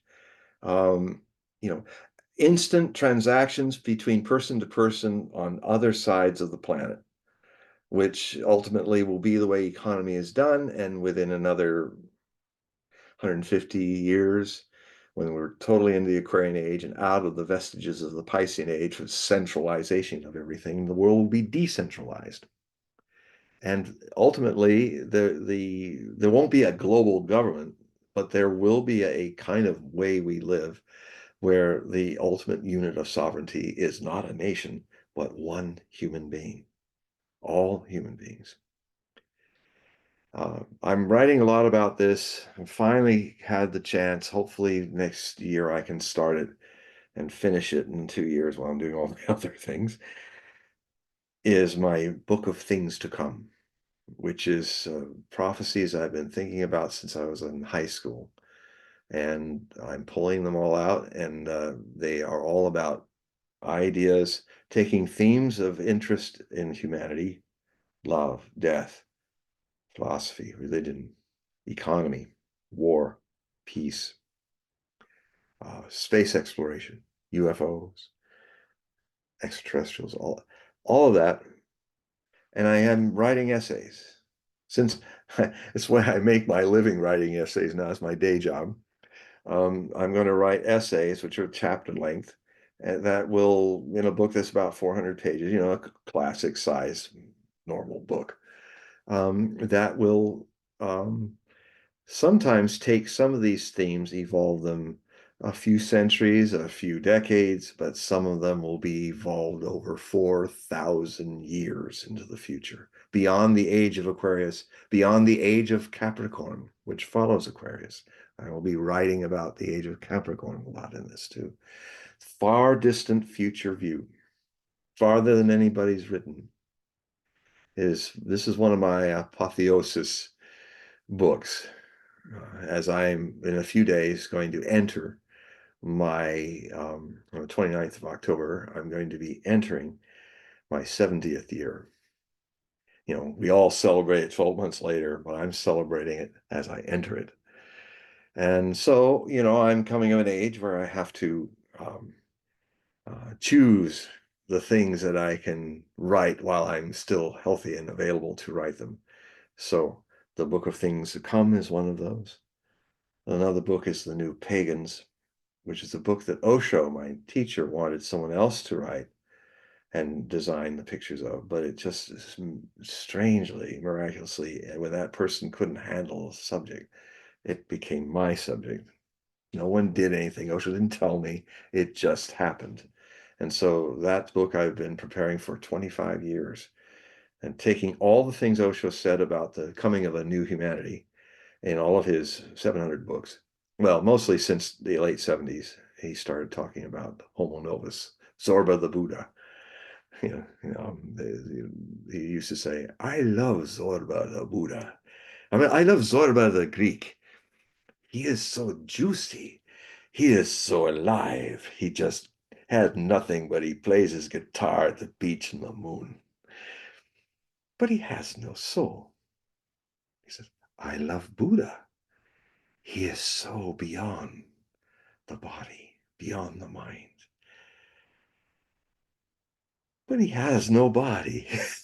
you know, the new man has to be a balance of both. He has to be a Buddha and a Zorba. Live lusty the life.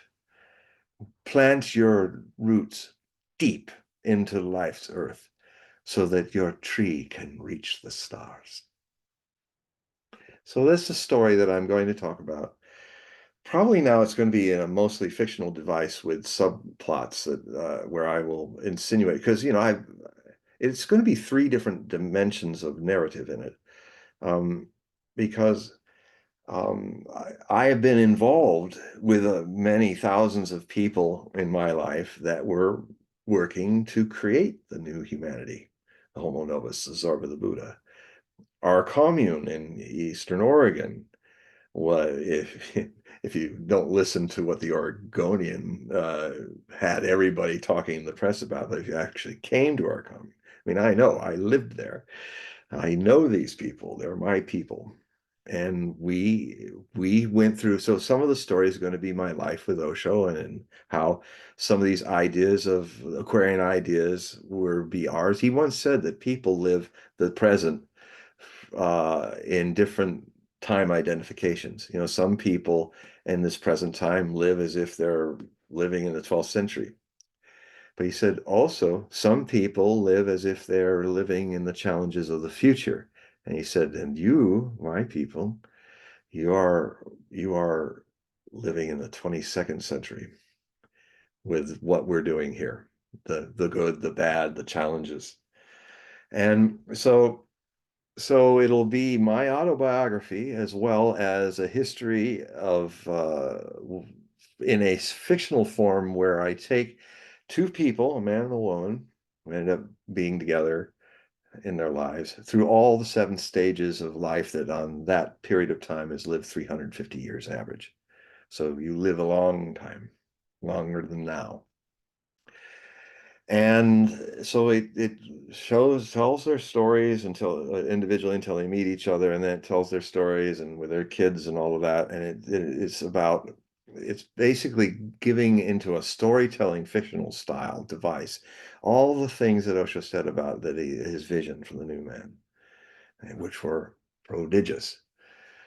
And so I'm gathered it all. It took me actually 30 years. All of the books I have of Osho are little, you can't see the top of the book for all the tags.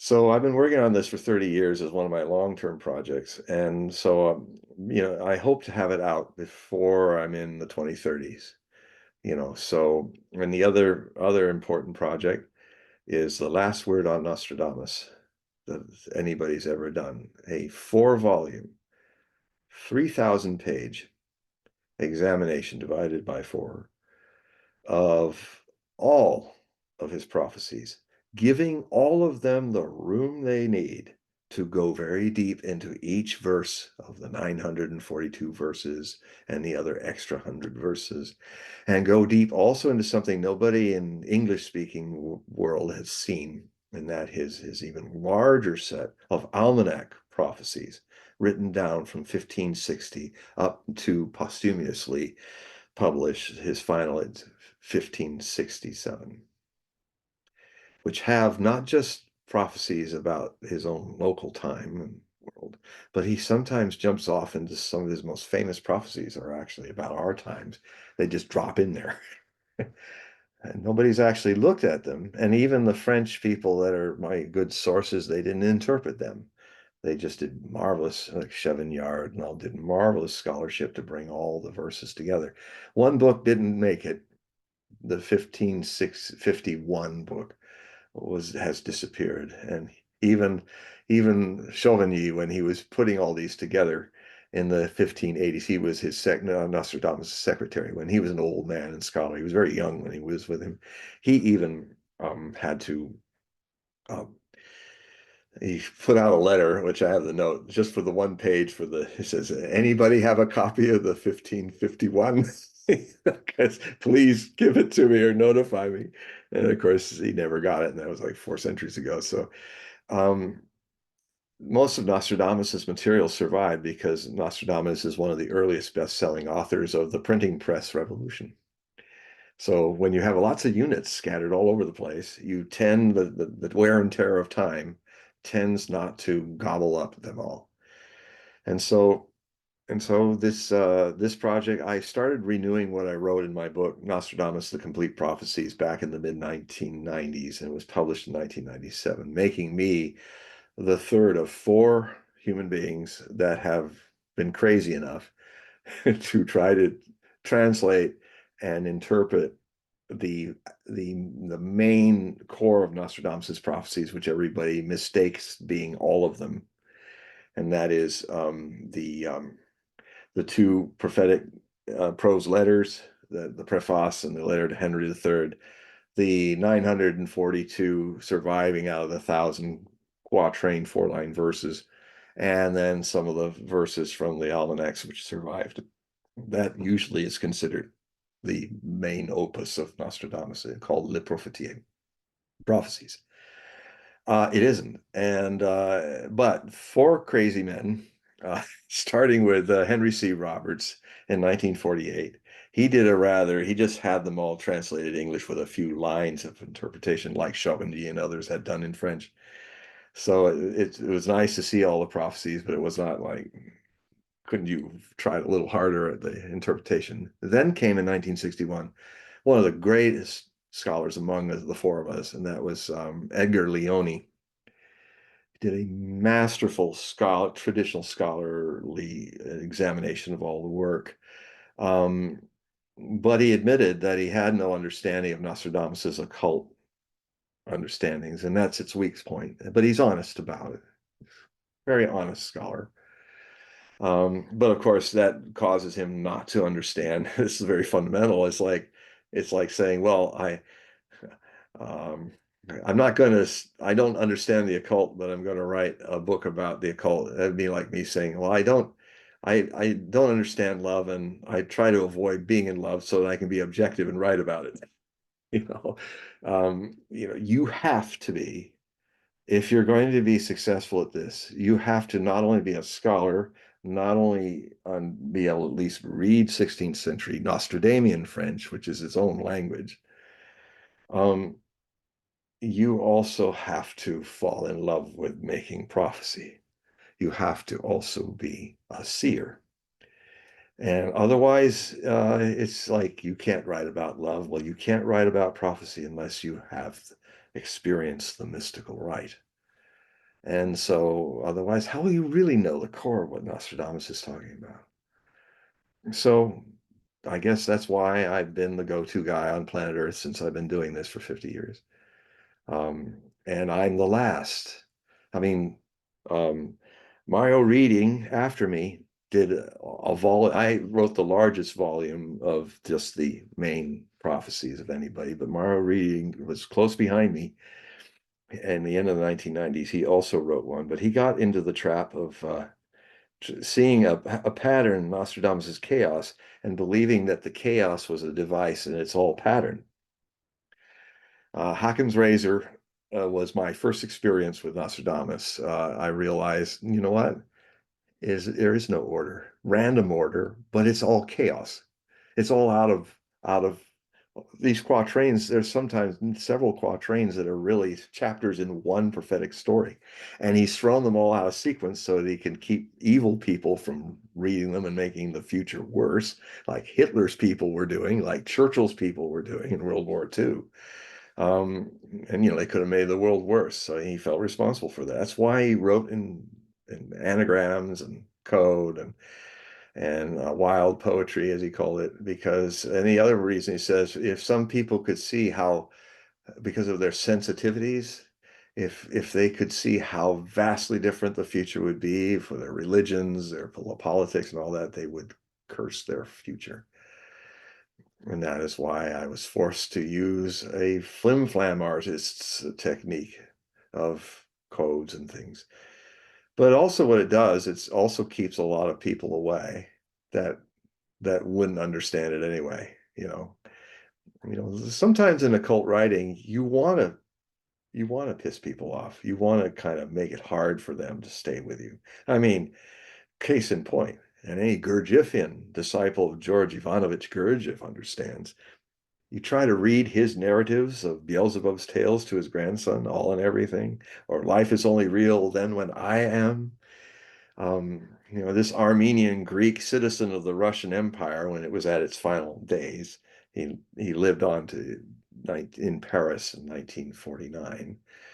At 86, he died. But you have to read him, and it does something to your head. You have to be concentrating. You have to be aware. You read it, and what can happen sometimes is the writing actually makes your mind stop, and you have a no mind experience, which is the very core of everything that's about this. And Nostradamus has the same stream of consciousness in his prose prophecies. They literally, like his first with his son, a tribute to his son, a preface to the whole thing that he wrote in 1554. Yeah, that is mostly about his magical secrets. And you will then the letter to Henry III is like a biblical Nostradamus style of history from his time to the future.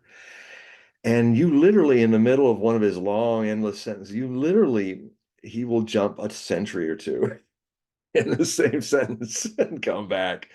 And I found a way to make, I think, it work. But basically, you're just writing down these narratives like you're in the rapids of what could be.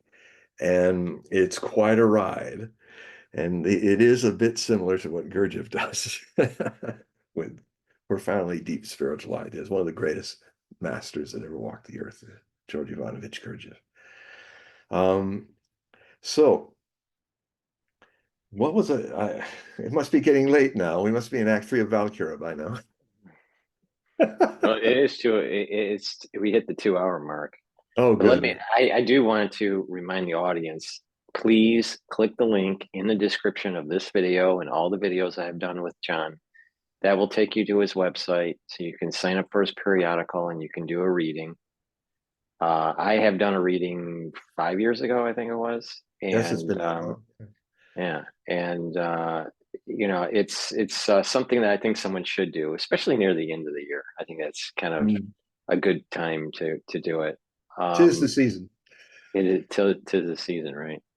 You know what's? Have you been just before we go? Have you been listening to CNN when they're interviewing this poli-sci professor? He's the Nostradamus of the election. That's his little kind of moniker. Have you heard of this guy? We all come out of the woodwork every 4 years. And Well, some of us actually are accurate, but most of us aren't. so I forgot his name, but he's been on CNN for quite a bit. He's basically saying that Kamala will win. Now, what is interesting, it wasn't so much his mathematical model to do this prediction. What was interesting in this election cycle is that he just seemed as though there's almost this self-mutilization of white males that's going on.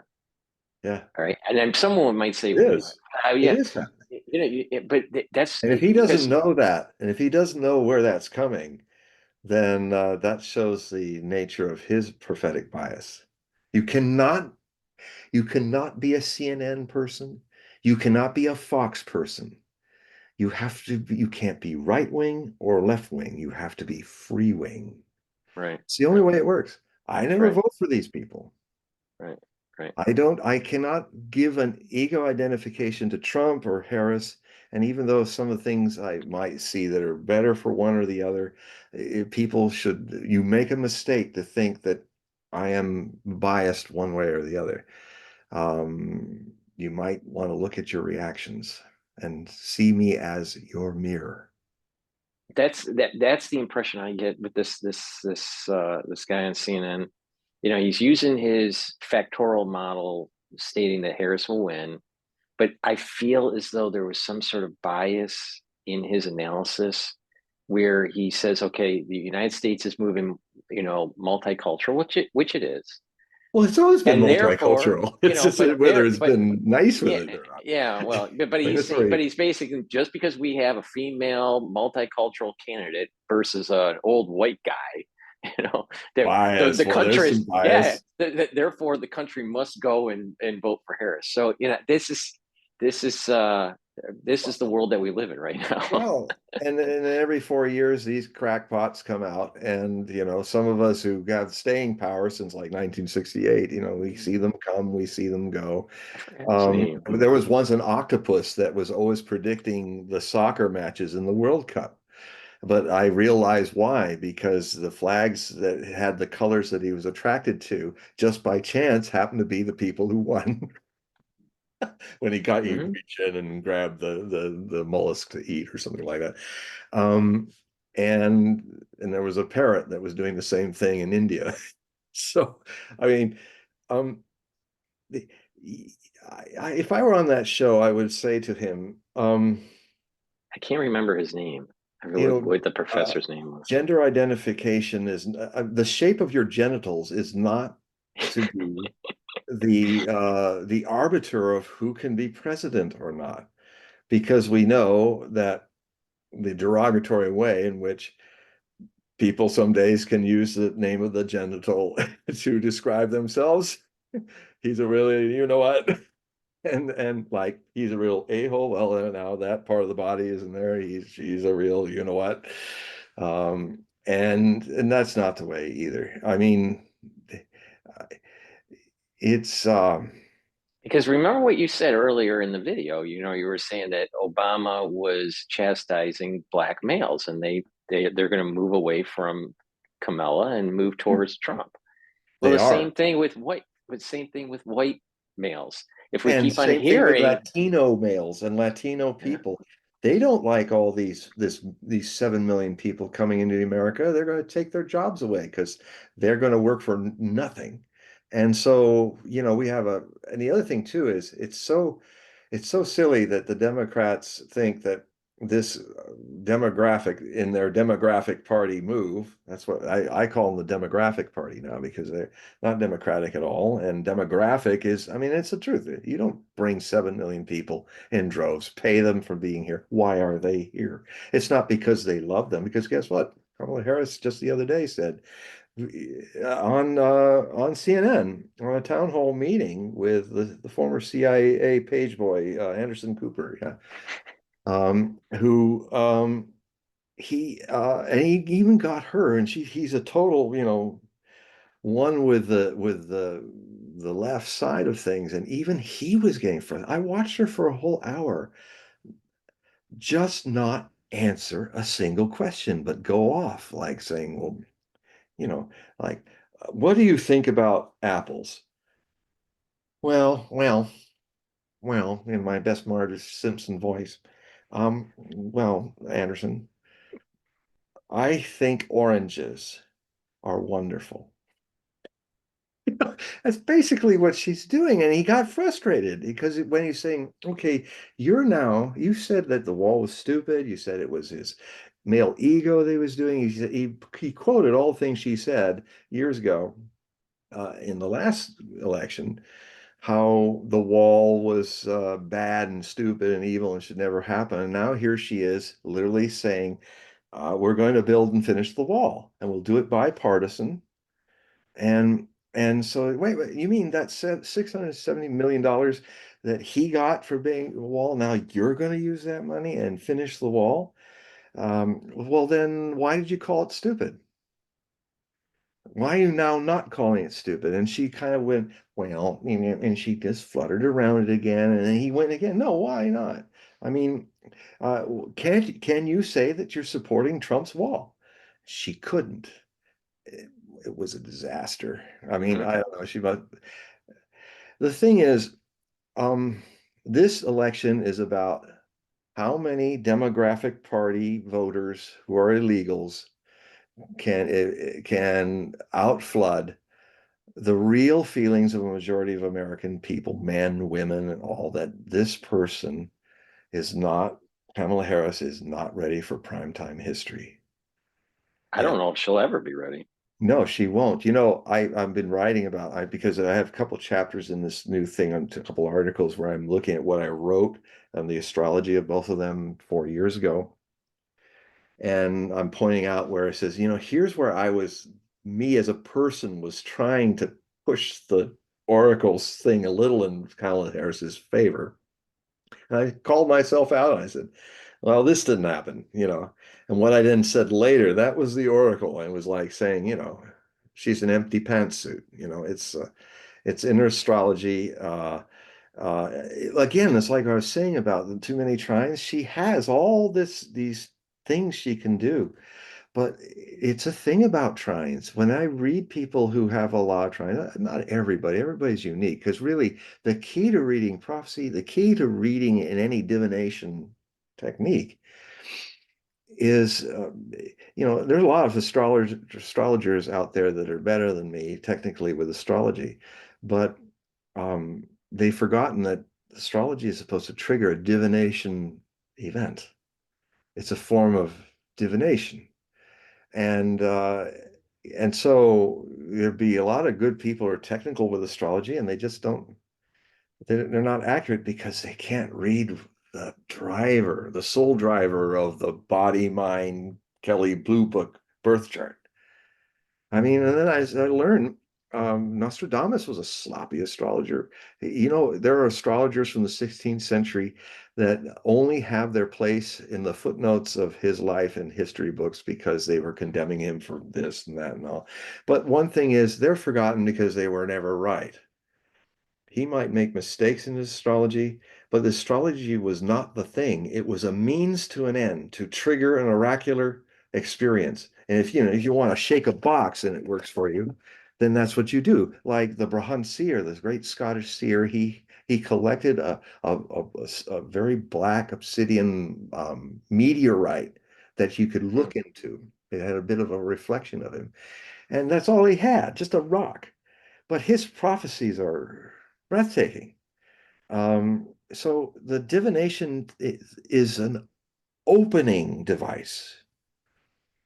And whatever opens you, whether you're perfect at it or not, if you get there to the zone, that's what matters. Most Hmm. people who are just lost in the identification of the techniques, they don't get there because, and like this guy looking at certain ways of doing things, um, it's you have to be aware of your own biases, and you cannot be partisan. Then you're just a propagator. And Well, what in every 4 years, you got a one in two chances of being right. That doesn't mean you really predicted anything. You just got lucky. when I compare what you've been saying and what this professor with the mathematical model that's trying to predict the election this cycle, I think where his model is missing that you bring up quite often is the chaotic behavior of Trump. Yeah. There's a there's something that you can't Yes. model. It's because it's chaotic, you know. Well, And so yeah.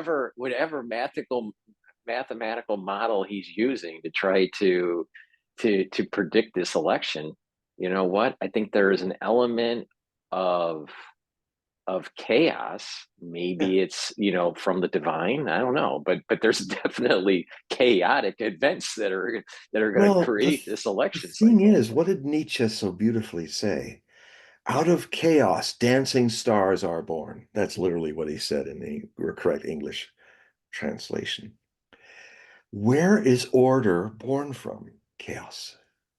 Uh, uh, But chaos is not hiding order.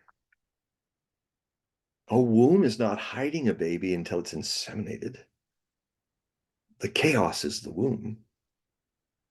The problem is this is true with science as well as all, and this will change in the Aquarian age.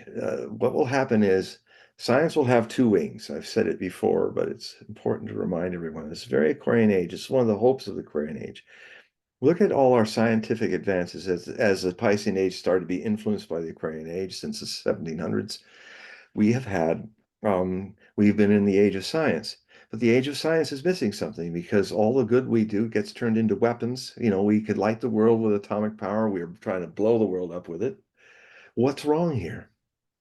What's wrong is, as much as the scientist knows the phenomenal world, the scientist does not know himself or herself at all.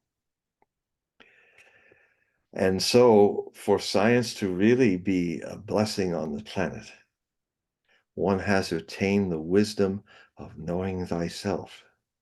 I don't mean your body only, or your emotions, or your mind. I mean that which inside of you is always there, always eternally. You can find it if you live in the present and live life in moment to moment with a spontaneous intelligence. That's the space to do divination in. That's the space to mop the floor in. That's the space to grow plants in. That's the space to love your child. This is the space where there can be no war. This is the space where love guides and compassion. The, the mathematician that's trying to calculate Trump does not know himself. Therefore, he will only be randomly right. And this, I already sense it in him. He is anal retentive. He is trying to make order out of chaos. He's trying to control chaos according to his will. There can be no will in prophecy, no will at all. Even Hitler, despite all of his faults, when he had and Trump has it too, and he has a fault with it because he's a person who has channeled people he should never have channeled into his life. And everybody talks about how he didn't get us into a new world war.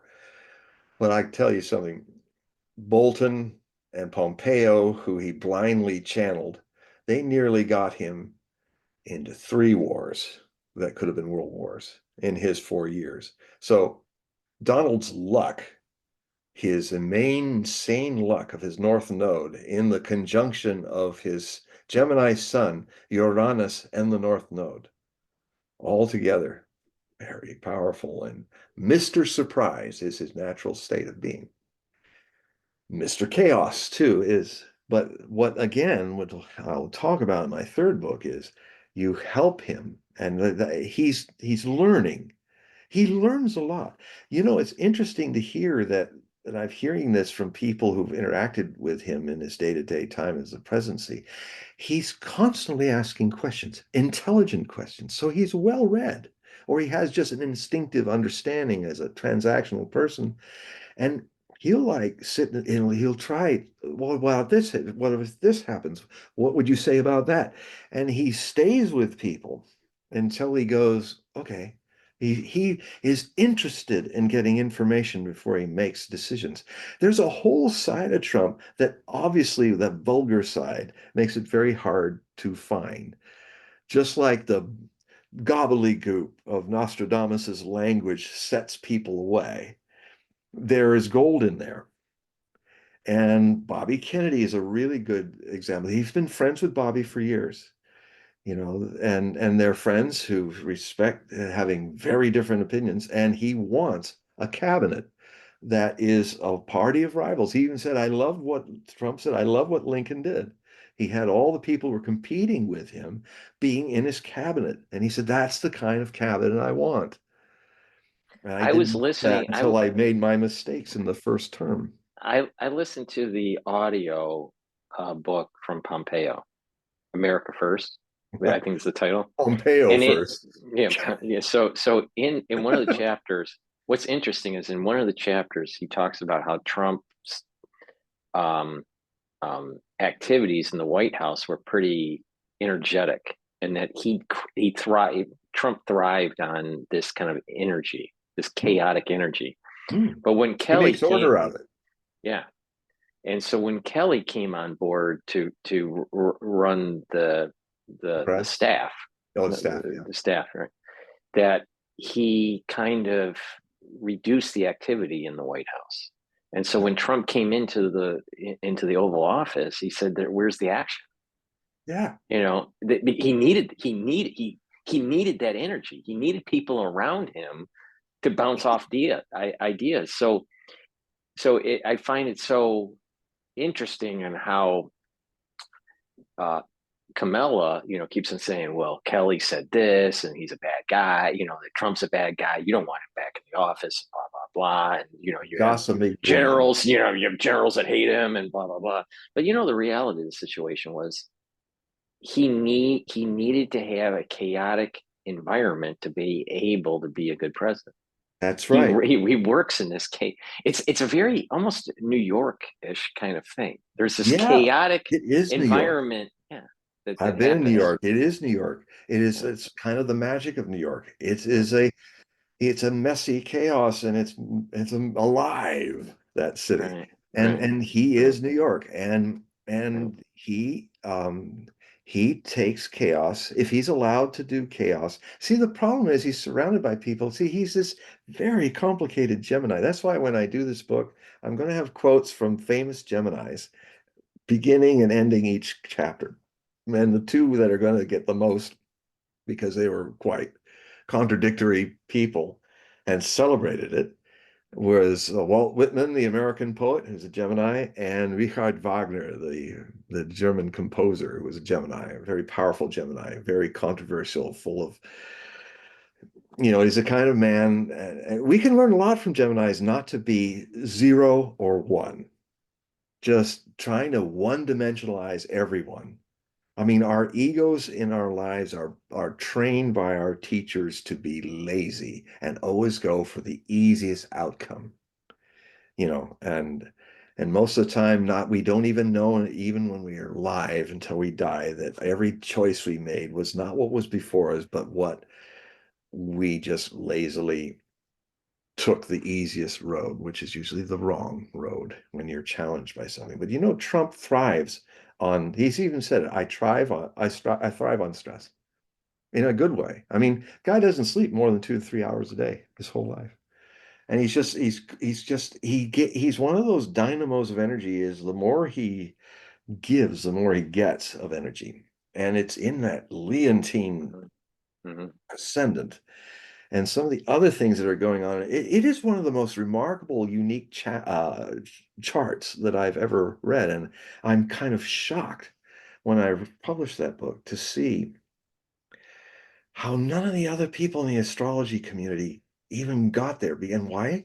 Because they couldn't get out of their own way and just see the man like a child sees somebody without all this bias and prejudices and expectations of what they should be. I just read his chart. I just put that all aside and just read his chart as if I never knew who this was. And I went, and it's one of the most amazing charts I've ever read. I wrote it in with the idea that I was doing a reading for him. And so I think if he read the book, he would say, yeah, that guy gets me. My warts and all, he gets me. Um, so maybe that'll happen someday. But anyway, he doesn't need to read it. You guys need to read it. Because if you really want to know how Trump ticks, I contend that my astrology examination of him is the closest anybody has come to really giving you a fair and balanced, warts and good sides at all. I don't pull any punches, and I don't pull any virtues either,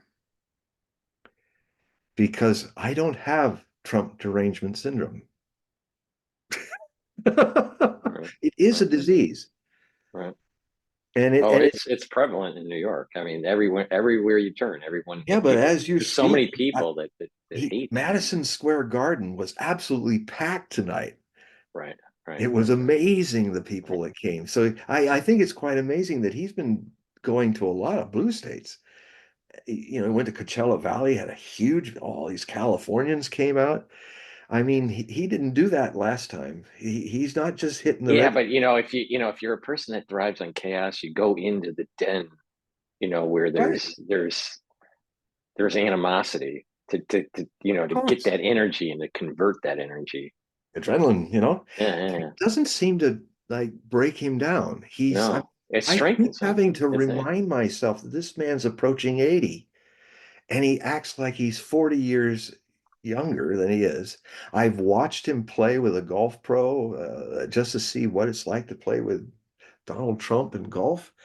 And I've noticed over the years that he's had to anticipate, kind of change his golfing stance a little bit because he's getting old, but he still nails that, and it goes right near the hole. You know, he has a hell of a swing. I mean, it's really good, and even the pro was going, man, I hope I can do that when I'm your age. You know, and you know he's his energy is phenomenal, and it rather than brought down, it should be encouraged and helped. You know, it's for your own, it's for all of your own good that you stop hating the man. If he becomes president, stop hating the man. Stop trying to take him down. Stop trying to shoot at him. You know, it's doesn't work. Um, and if it does, it's to your detriment. You know, because I mean, I've really seen a lot of people who are literally making themselves sick about this. And if he wins, there's going to be a whole lot of, I'm not worried about so much about the red side getting all angry. I'm worried about major riots and meltdowns from people who hate him. Yep. And you know, a wise person learns how to watch themselves as they are, but from a distance. And the distance isn't outside, the distance is from inside. Watch yourself from within as a movie. Go on being yourself. Don't suppress anything. Don't change anything. Then you stop the magic. Just be yourself, warts and all, and find this witness that's you. This is the thing in you that never can be born and never can die. You all it. It's, call it the divine, call it God, call it whatever you want. This is a space where things align on their own accord in their appropriate harmonic way. And nothing is done to make it happen. You can't make wisdom through effort. You can make it through surrender. As-salam is what the Muslims call it. Not Islam is love. It means to submit, to surrender to existence. That's what as-salam means. It doesn't mean, now that doesn't mean, now surrendering not mean like give up your freedom and all, but just let go. Just be. Inshallah, God willing. You know, there is a certain, you let go of control and then you become ordered. You know, then it's not a question of control, it's a question of centering. And then when you're centered, you can respond to things, whatever it is, in a much better way. And there's a quality, I mean, Trump's said it himself on 60 Minutes, right out of the blue. One of those moments where he says something childlike that is absolutely cutting and absolutely true, like the boy in the emperor's new clothes sitting on his shoulders of his father so he could see over the other people and see that the emperor's walking by buck naked. And he goes, "Look, Daddy, the emperor's buck naked." Because he didn't hear the story of the con man. It went all over the capital where the con man was making these invisible clothes for him. He says, "Oh, great emperor, I must tell you, um, these magical clothes can only be seen by people who are not bastards, not their father's child." So the emperor's going, "Oh," he looks at his clothes. He knows he sees himself buck naked. And he goes, "Oh, these are beautiful." He's thinking, I'm the king's son and I'm not his son. I'm a bastard. So that went, he made sure that that message was heard by everybody. So they're all the adults are out there seeing him walking naked and they're all going, "I'm a bastard." But the child who doesn't have this baggage, his innocence says, he's naked.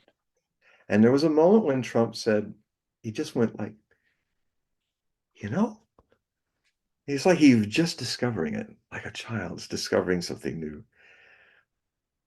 I haven't changed since I was 8 years old. I'm still that 8-year-old child. And it was such a profound statement. And I went, so I love it. It was just how people are just so biased to him that they don't. I said, you know, he's an 8-year-old. How do you know that? Well, he said so himself. What? Yeah, he said, I haven't changed since I'm 8, which means he's innocent. He has an innocence, precocious sometimes. I mean, like the time he talked about how he took the blocks of his brother because he was building a skyscraper with it. And then he loved it so much that he glued it, all the blocks when he was 8, you know, so the skyscraper couldn't be used by anybody. He just made it stand. So it's quite a journey, his astrology. You know, that book is still available. President Trump predictions, or Trump for president. Um, Astrological predictions, and it's my most accurate book. Um, it's still topical, very topical. So you can check that out and at Amazon. It's also in Lulu and also Amazon prints it out as well. But it's worth reading, especially now because I think I don't. I may be wrong. I'm less sure about this. I'm sure about him winning the popular and electoral college vote. I'm sure of it. But, and I've been sure of it long before it looked obvious that Kamala Harris was having a disastrous campaign. I was seeing this back in early September before all this stuff hit the fan. And now I'm seeing, well, and then the other thing that was very helpful in this is that, I do things through intuition, but I make sure that there's certain people that I know who are really good at what they do through math, really good through polling science.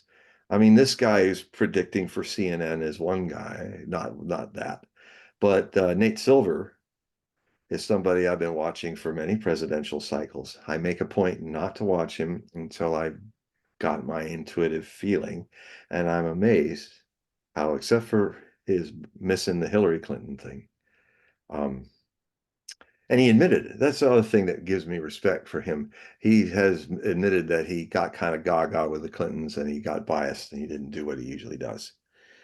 And he didn't like Trump, but he got over that. He got over his Trump derangement syndrome. And now, I was shocked to see that, my God, I'm feeling the men walking away. I'm feeling the landslide for weeks. And then here's Nate saying, the poll shows he's going to win, that her popularity will die if she didn't get enough of the advanced ballots, that wasn't going to go well. And then towards right up to the election, everything he's calculated is happening. She was going to crash, in popularity. People are going to turn away from her. Just at the end, it would be at the worst. And that Trump could win. It might be an early night. So I hope Isn't so. that weird? Isn't I'll that tell weird? you, I was, It's still against what my I own personal feeling is, but I hey, was covering last year's, and when I went to bed, I really thought when I woke up in the morning we would have Trump as president, and it was totally the opposite. And I was like, "Huh?" We don't have to rehash what happened; everyone knows. But I mean, yeah. so I hope it's definitive. It'd be nice if it's definitive. Yes, it would be. And, with either side, but I'm looking at the facts of it. The Demographic Party is really trying to do something illegal and terrible, and and if they succeed, if those leaders in it who don't even like their own voters, that's why they pick somebody that doesn't even get a vote. Well, the elites all the way into it. She's placed in there like it's some kind of a Soviet election. It's if that wins, really the country's going to unravel, and that would not be nice. And one of the first things we need to do in this country is reestablish our respect for our electoral process, because we're not. Two things that are going to destroy us as a republic of democracy is one, our free speech. And Kamala Harris has made it absolutely clear. I have the videos, I have all of it, because this is a volatile thing to say, but she is absolutely for monitoring the First Amendment according to her ideas and the Democrat Party's ideas of what is good speech and bad. This is the very fundamental reality. Without the First Amendment, there's no America. You're living in something else. There was even a Supreme Court motion or conclusion about the famous, with a lot of people who want to make free speech a privilege rather than a right. They don't even know that the Supreme Court actually, it went to the Supreme Court, the famous story of the guy yelling fire in the middle of a theater and causing a stampede and getting people injured and killed. And their finding was, although how he used his free speech was onerous, yelling fire is free speech. He freely yelled it. And now, because freedom requires responsibility to be free, he uses free speech badly. And we're not going to punish free speech because of the word fire. We're punishing him for hurting other people. So it's so these people are wanting to monitor speech. They're blaming speech. Like if you can't, I hope people understand this analogy, because a lot of people on the left think that things that people say is like calling fire, and they're not, of other things. And she's absolutely dedicated as president. She's going to shut down the only public commons on cyberspace in the world that struggling with making free speech for everybody. Elon Musk's X, Twitter. She wants to destroy it, shut it down. And if that happens, we're not living in the United States of Europe, or United States of America. We're living in a fascist state, and it'll have no future. So I don't want that to happen. So this end of an epoch of Pluto means that in the next orbit that's beginning of Pluto, there's no America left. And I'm happy to see, hopeful to see, that a whole lot of people are waking up to this. And I think maybe enough that will make Mr. Chaos come into establish order. But that's going to be, this is not the end of the story. His election's the beginning. And then the whole process of this wonderfully messy, chaotic thing called democracy can work. I mean, our founding fathers made it messy because totalitarians always have efficient governments, and they have nothing to do with your rights. So off with their heads, it's like, so it's going to be messy. It will be abused, but the answer of abusive free speech is more speech. That's what Judge Napolitano says all the time. And it's so true. More speech, not less. If you don't like how one guy writes an alternative history that tries to prove there was no Holocaust by Nazi Germany, don't arrest him and put him in jail. That's what a Nazi would do. Engage him, expose his facts, show the Germans kept a lot of records that he's overlooked. More speech puts such an argument in its place. But if you act like a Nazi, you missed a chance. It takes a lot of work to be in a democracy. The citizens of this country have forgotten that they have their part in always being watchful of their elected officials, always, every day, for the rest of your life. Because if you don't, they will stop being afraid of you, as Jefferson said. They will stop being afraid of you. And then they will do things to you because they know you are not going to respond. That's what bullies do until you push them on their bum. I know from personal experience in the sandlots of my youth.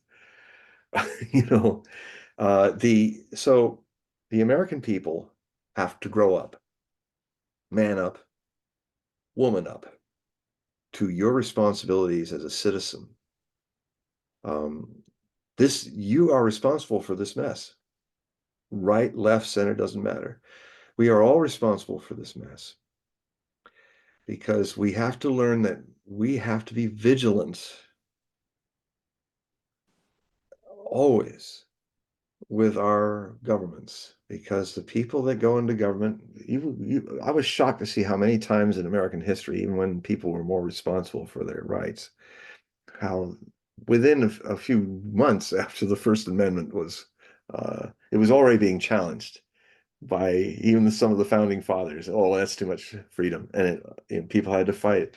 This is a revolutionary idea, a very Aquarian idea, the idea of freedom of speech, whatever, and its whole. I mean, Napolitano, the judge judging freedom, he did a whole long thing on this once, a speech where he did. Oh yeah, was it the speech where Scott Ritter and all these people were in Kingston? And his speech was so remarkable.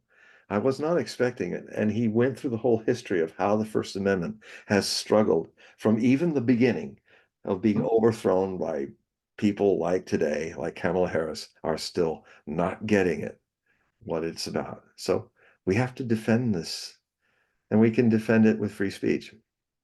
Right, exactly.